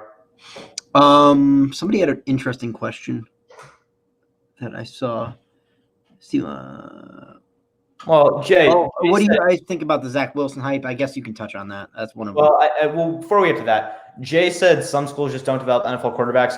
I mean, Oklahoma has Baker, who's playing decently well right now, and Kyler Murray, who has been really good so far. So I don't know if Oklahoma belongs on that list, but OSU definitely. Until the first Ohio State quarterback, until the first one breaks out in the league and has a good season and becomes a franchise quarterback, until that happens, I will never draft an Ohio State quarterback. I just won't.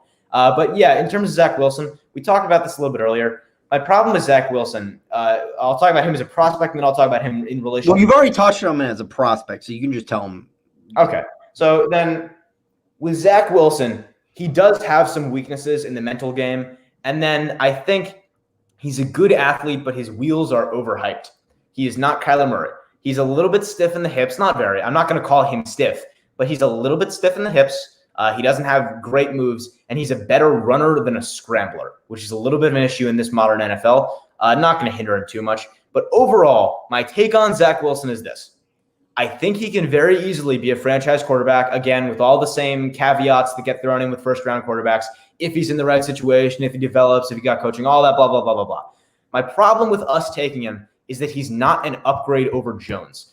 I don't think there's anything Zach Wilson does that is better than what Jones does. And for that reason, it's inefficient. It doesn't make a whole lot of sense. And you're basically hitting the reset button on a whole year-ish, because that's what, at bare minimum, it would take for him to be competent at running an offense. So for that reason and all that stuff, I don't want Zach Wilson. All right. So you're probably more knowledgeable on individual, like breaking down a film than I am. But I'm going to answer part of this question and see if you agree. So Kuiper thoughts on Sam Darnold would be the next John Elway, etc. And he thinks the same of Lawrence. What do you think of Lawrence? Half the Giants fans crushed dream. For me, Trevor Lawrence is good. Arm talent, fantastic. It comes to the decision making with Trevor Lawrence. I think I'm not crazy about his decision making. I've seen a lot of questionable decisions, especially in big games where you see that completion percentage fall way down because he's going up against higher competition, and obviously not seeing that in the ACC. For me, it's the decision making with Trevor Lawrence. Now, I'm not saying he can't improve that on the NFL, but I think people are going to be surprised about his decision making and where it is when he enters the NFL. For me, and I think it's actually swallowed up by a lot because Dabo Swinney is very good at covering up what they do because they're ridiculously talented across the board. Another team that it may have the same effects of a thing, but I could be wrong because obviously Deshaun Watson's very, very good. Yeah, sure. So that was going to be my response, which is whenever I think of systems like this, when we talk about Ohio State, whenever I think of how an individual coach or how an individual offensive system or a college program impacts a player, I look at the guys that came out before him. So for Lawrence, that's Watson, and that's obviously a good sign. But when you talk about Lawrence, my big thing on Lawrence is that a lot of people look at him and they hear the media hype and they don't watch for themselves. And they think, oh my God, he is immortal. He is a god. He is the Lord's gift to football. And he's kind of not. He's a really great player. He is excellent. He is the slam dunk #1 pick. He is, I would say, the closest thing to bust proof that bust proof gets, which in fairness is not very close, but it is the closest thing you can get to bust proof. He does have weaknesses. So I think some of his weaknesses, you brought up decision making. I don't really have a super big issue with decision making. I don't really, but that's one thing I can pick where, maybe he's over relying on the talent around him. Sure. Like, I've seen him obviously thrown to double coverage. I mean, a lot of guys over trust in their arm and stuff like that. Like, I do have questions on his decision making, but I think most people would coming out of the NFL. Like, I've never seen a prospect with perfect decision making. I think the best prospect I saw with decision making, believe it or not, was Andrew Luck. Well, yeah, it's Andrew Luck. But I think my point here is that, like you've just said, I think his decision-making is just about as good as you can expect it to be coming out of college.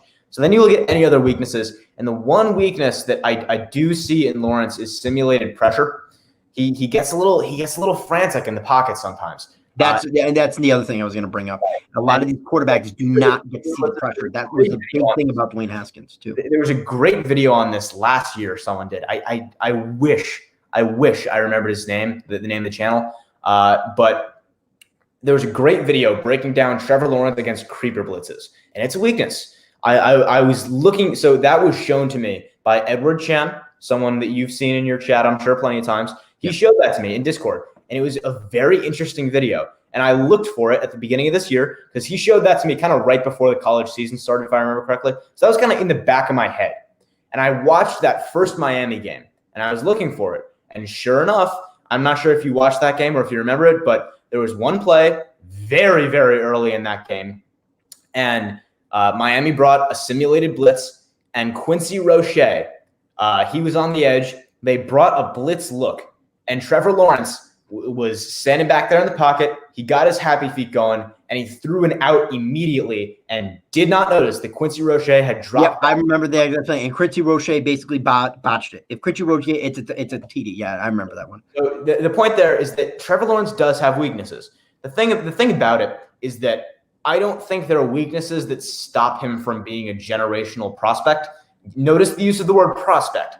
Because whenever you say generational anything about a prospect, it's in relation to a prospect, not as an NFL player because it's hard to know. But As a prospect, he is the best thing since Andrew Luck. And I hate that I'm saying that because every friggin' year, I'm trying not to swear, every friggin' year. I kind of, the hype-wise, I agree. Hype-wise, I agree. Now, do I know that for sure? No, but I don't watch enough film to judge every generational quarterback, but I think he's the best quarterback to come out in quite a few years. I would agree with that. So just, again, to finish that point. I mean, not even Deshaun was that high, so yeah. Right. I'm so upset about this because every year when there's always the best quarterback prospect in the class. There's always one, at least. And every single year, consistently, the top. By the way, and the analysts say he's the best. I've got one. Look, it infuriates me. I got one. Look at. Congratulations. Interesting question. Would I trade any of our defensive studs for a serious offensive weapon and a draft pick? No, I would not. I don't want to trade any of the guys we have right now unless it's one of three: Nate Solder, Golden Tate, Kevin Zeiler. If you can get anything for them, do it. But other than them, on defense, absolutely not. I think what we have on defense is young. It's working. It's improving very rapidly. We have the coach. Just build through the draft and keep what you have. So if it's a defensive player, absolutely not. There are a few guys on the offense that I would be willing to trade for the right amount. Yeah. Here's one to think about. Thank you. Appreciate that. Thank you. Drew Reddy says Leonard Williams. Well, then you have to tag him and trade him. And how much of his contract are you willing to eat, Drew Reddy? How much of a Leonard Williams paycheck are you willing to eat? Because then, if you sign and trade, $17 million. just like you did with Odell, Gettleman is going to get just hunted by wolf packs of New York Giants fans. Exactly, because I don't think he'd get a third and a fifth for. I don't want to see it. No, I don't want to see it either. But I mean, just entertaining the possibility. Would he get a third and a fifth, or could he get more?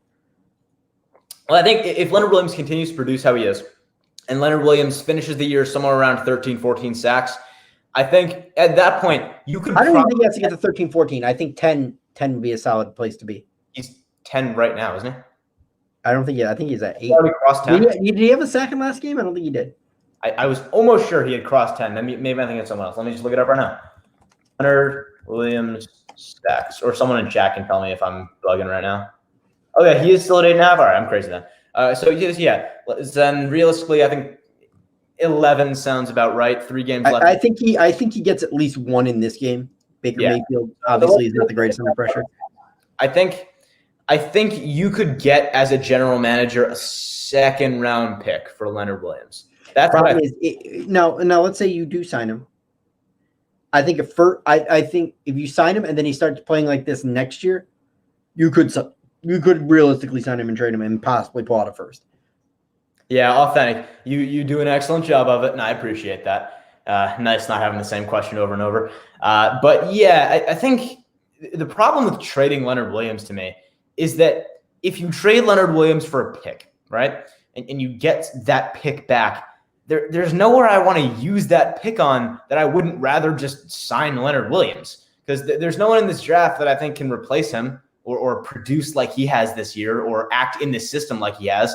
I'd rather just sign him at that point.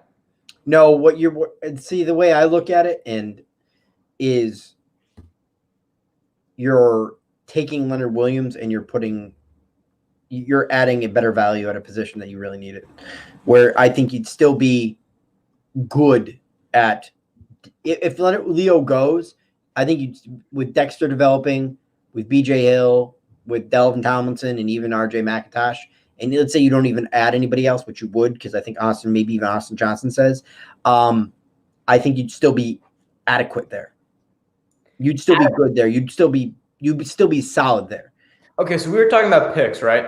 Then you said that if you were going to do it, you're going to get a position of other need. And Authentic did say in his original question, another offensive weapon. Who are you going to trade for Leonard Williams? Like, in a perfect world, somebody like an Allen Robinson. No way. Not a chance. Besides, he's going to hit. I mean, the Bears wouldn't go for it because they don't need him, but that's neither here nor there. Anyway, though, I saw someone. Yeah, Benjamin Kate. Sorry, I don't know. My name's weird too. Any realistic upgrade options at wide receiver and free agency other than the big names? No, not really. No, definitely not. And I don't think the Giants are going to sign wide receiver. I think there's going to be some people that say Corey Davis, and I will slap those people across the face because Corey Davis is not good. Exactly. Giants no, don't say that, Duran. No, don't let that be a thing that you say. No, don't make me hurt you. I don't want to. No, I don't want Ngakoue. No, he has very much seemed to be a toxic presence in a culture, and I know that's not exactly the biggest thing. But on top of that, he's going to get paid more than Leonard Williams is, and I don't think that he'd fit in our system as well as Leonard Williams does. So again, it comes down to I'd rather just keep Williams. Leonard Williams is great, but can we use his value to fill another? Yeah, Drew Reddy, that's the question. So again, who are you going to trade for? Give me an option. Give me a name that you would trade for, and I'll tell you if I think it's okay. I don't see getting a whole lot for Leonard Williams in return. Curtis Samuel is an interesting. I just highlighted it because you were on a roll. I would rather draft a receiver than take Curtis Samuel because right now he is in an incredibly stacked skill position room with Robbie Anderson and DJ Moore in that same room, and then you got Christian McCaffrey and Mike Davis in the backfield. I'd rather not take a chance on his production this year being a part of that, being an offshoot of that. I'd rather just draft a guy, I think. Going to be cheaper anyway, not spend the money on it. In general. What? Bateman. In general. Dude, I'm telling you right now, the guys I want to draft are Micah Parsons, Bateman, and Pat Freiermuth. So Pat Freiermuth is less likely the higher we are in the draft. Yeah, so I did a free agency video, and I think I talked about this. I think I talked about receivers in general, and I just don't really want to sign a receiver in this class. And New York Chris, I'm sorry. I meant to answer that because I know you asked it before. I'm sorry. I should have answered. It was like in the back of my brain, but I got caught up. Justin Ross is so good, but I don't want him when he's had that catastrophic injury. Plus, he's not coming out this year. He's coming out next year. I'm pretty confident he's going to come back and try and prove something. If he does prove something, sure. At this point, if he came out in this class, it would be a late round flyer. You know, obviously we're not going to take him. He's going probably at the tail end of the first round. But what do you think about ETN? No, about ETN. I was just going to do another Clemson product. Sure. Or what do you just think about ETN in general? Obviously, the Giants are not going to take him, but. Were you saying something after that? No. I said, what do you think of? Travis Etienne? Yeah, he's good, but I don't want a running back. No, but not for the Giants. I'm just saying as a prospect in general. Oh well, in that case, I have to be really honest and say I haven't watched him any more than I've just watched Clemson games casually. So I'm not quite sure what his run style is, but he's good. He has some good games, and he has some games where he's not really there. So I think if you're going to take a running back and you're going to take like a depth guy, I'd rather have someone else. But if I'm looking at this from an objective perspective of I'm a team that needs a young running back, and is Travis Etienne the guy? Maybe. There's other guys I'd rather have. I'd much rather take Najee Harris at the same value. Facts. I don't really love Etienne as a prospect. He doesn't do anything specifically that I love. He's a good all-around back, but his lack of consistency in the ACC in college troubles me. So I'm not really in on Etienne. But don't forget Wayne Gallman, former Clemson product as well. Wayne Gallman was a whole nother sack of. All right, guys, I'm going to go for about 7 more minutes here, and then I'm going to get off. Sure. Oops. Yeah. Oops. This is it. Oh, well, now you're just messing with me. If Kyren Williams comes out, that'd be great. I'm going to be entirely honest. I don't know who Kyren Williams is. No, neither do I. So I just titled it. We obviously both, in my opinion, CB2 was a bigger need than a wide receiver. I can't. Jay Berman. They're almost equal. Yeah, I'd say that. They're almost equal to me because as much as I'd love a CB2, I think you can get a serviceable CB2 in free agency, and it'd be at a lesser cost than you would a wide receiver. See, I thought you were going to say in the second round of the draft. No, and I also was going to say second round of the draft. I was going to add on to that. Yeah, I think my ideal approach to this draft is probably receiver first round, corner second round, and then best player available at our remaining needs in the third round. So that's coverage linebacker, that's interior offensive line, possibly that's edge. Problem is, do we need a coverage linebacker? Because honestly, Tay Crowder has not been bad. So Tay Crowder, I have talked about this before. Tay Crowder is good. I do not think he is the answer, and I don't think he fits that role super well. I think he's a rotational linebacker that can play good football. He's a downhill player. I don't think he's that guy to drop back into it. See, to me, CJ Brunson was going to be the thumper. Whatever. TJ Brunson is a nothing at this point. Listen, man, I'm sorry. It's the truth. If you dude, I've been impressed by, even because I didn't think he was going to be anything coming out of college, was Cam Brown. I'm a Penn State fan, and I was like, no, Cam Brown's edge rusher, stop it. And he's actually been pretty good. Yeah, he's been decent. He's played serviceable football. He's a good rotational guy. That's what all these players are. And it's hard for me to look at a Giants fan who's so excited and like stomp on that. But I'm sorry, Tay Crowder, Cam, Carter Coughlin, I know you all love them. They're good players, but they are not stars. They're a good depth. They're great depth. I want them on the team, but they are not an every down player. Stop with this Carter Coughlin. He isn't developing to the best pass rusher. Oh, you hurt me, dude! I don't know. I'm just thinking Carter Coughlin is one of those guys that a smart player, works hard, and I think can be maybe a rotational player on the Giants, but not for his entire career. Sure, I can see him being like a Dave Tolliver who really overachieves with the Giants and probably gets a starting job somewhere else. Drew Ratty's on the month. Tay Crowder is not good, but he's good for Mr. Irrelevant. He's better than we expected him to be. Oh, absolutely. And that's where Dave Gettleman really hit it out of the park, was in the late picks, obviously. So credit there. Yeah. Coughlin, Brown, Demontre Moore. Demontre Moore. I don't know if you remember Demontre Moore, but he was. I don't. Yeah, he was one of those Jerry Reese picks that was hyped and never really turned into something.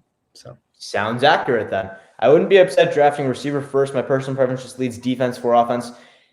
I disagree for the simple purpose of, I think when you're looking at, if you're going to really generalize like that, if you're going to say, what do I want, my offense or my defense first, which isn't really a great opinion or a great way to go in my opinion. But if you are going to generalize like that, I think you really just have to look at which unit needs more help. And right now, the offense needs more help. So if you're going to generalize like that, I'd rather take a receiver. I'd rather get the offensive help. But yeah, defense, we have more holes. They're just currently not as blatant, and they're not hurting us as much. So it's a big picture thing, you know. But I think you give the league one more year to really study the Patrick Graham defense and any tendencies he may have. Sure. I think you're really gonna, because obviously, you know, from the change from Miami coming here, he doesn't have the same type of players. He changed up his system. Obviously, Miami was arguably worse defensively last year than we are this year. So to me, if you want to keep this defense unit improving, you're going to still have to put some serious effort into the defense and address some of those positions. Because I just, you know, eventually you're not going to be able to cover them up once the. Sure. By the way, Stephen Lilly, it says in the UK on a quiz show, they had what sport had Mr. Irrelevant, and they couldn't believe it was the NFL. I mean, I remember that there was a Jeopardy round that I saw like on a highlight on YouTube or something. And it was a category just about football. And these were the least football fan looking people you've ever seen. Like one of them's like a librarian or something. And they all look like the kind of people that would say, football. And then they were the most basic questions ever. And it was so hilarious to see these people who knew everything about life not know what the line of scrimmage is. It laugh. Oh, that's good. Oh, and then the other one. Have you seen Aaron Rodgers on Celebrity Jeopardy? No, I've not. Dude, he beat the crap out of that Mr. Wonderful guy from Shark Tank, and then also an astronaut. Aaron Rodgers destroyed them both. Smart quarterback. Offense is currently almost last. Something needs to change. We both they're both are important. See I agree with that statement. Wide receiver one and so in general, I agree. Yeah. Tyler Taylor's a free agent. I'm not sure. No. How dare you say his name in this chat, Drew Reddy? How dare you? Tyrod Taylor does not belong in any way, shape, or form on this team. All right. Wait. Before you go, Tyrod or Colt McCoy is backup? Colt McCoy, no doubt. You stop it. That is blasphemy. Tyrod can run. I don't care. Tyrod, I don't care. Tyrod. Okay, going not because Colt McCoy is better game, than Tyrod, because he's not, but because I don't want Tyrod Taylor, Mark Sanchezing Daniel Jones, and then ruining him because he has no confidence in himself. I don't want that. No. But think, Tyrod Taylor in tomorrow. To me, going into Sunday's game, I would feel more comfortable with Tyrod Taylor than Colt McCoy. Just saying. Well, yeah, of course, but I don't care. I just don't. I would rather have a guy that isn't going to break Jones psychologically than have a guy that we can be somewhat confident in going into a game. Let me put it this way. If we had Tyrod Taylor starting this game, I would 100% still pick the Browns. So when you're looking at, that is blasphemy. Is it a probable loss? It's not enough to make up for that.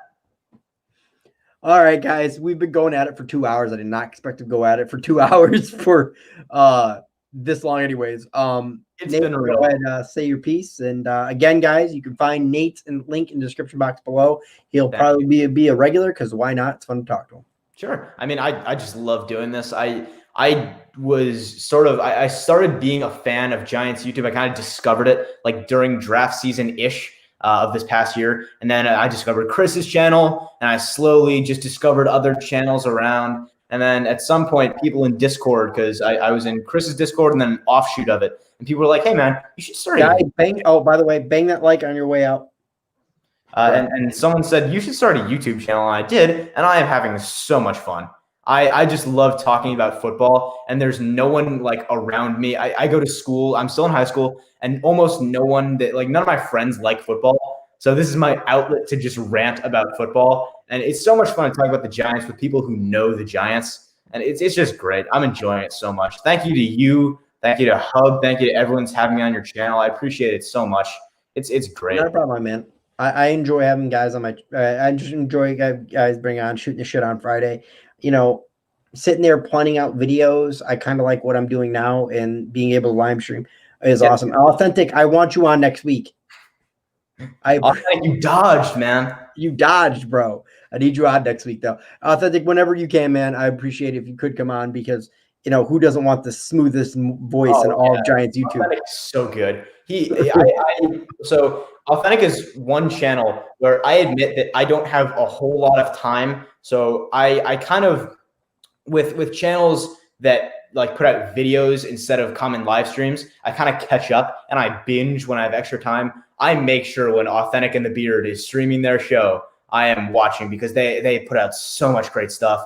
It's always so good. They have great chemistry, and Authentic has that, like you said, the smooth voice. They do great stuff, man. All right, Authentic. Hopefully, next Friday would be the date, and I'll just have you, Nate, and Authentic on. That being said, guys, I do appreciate it. And what you gonna do when OGR runs wild on you?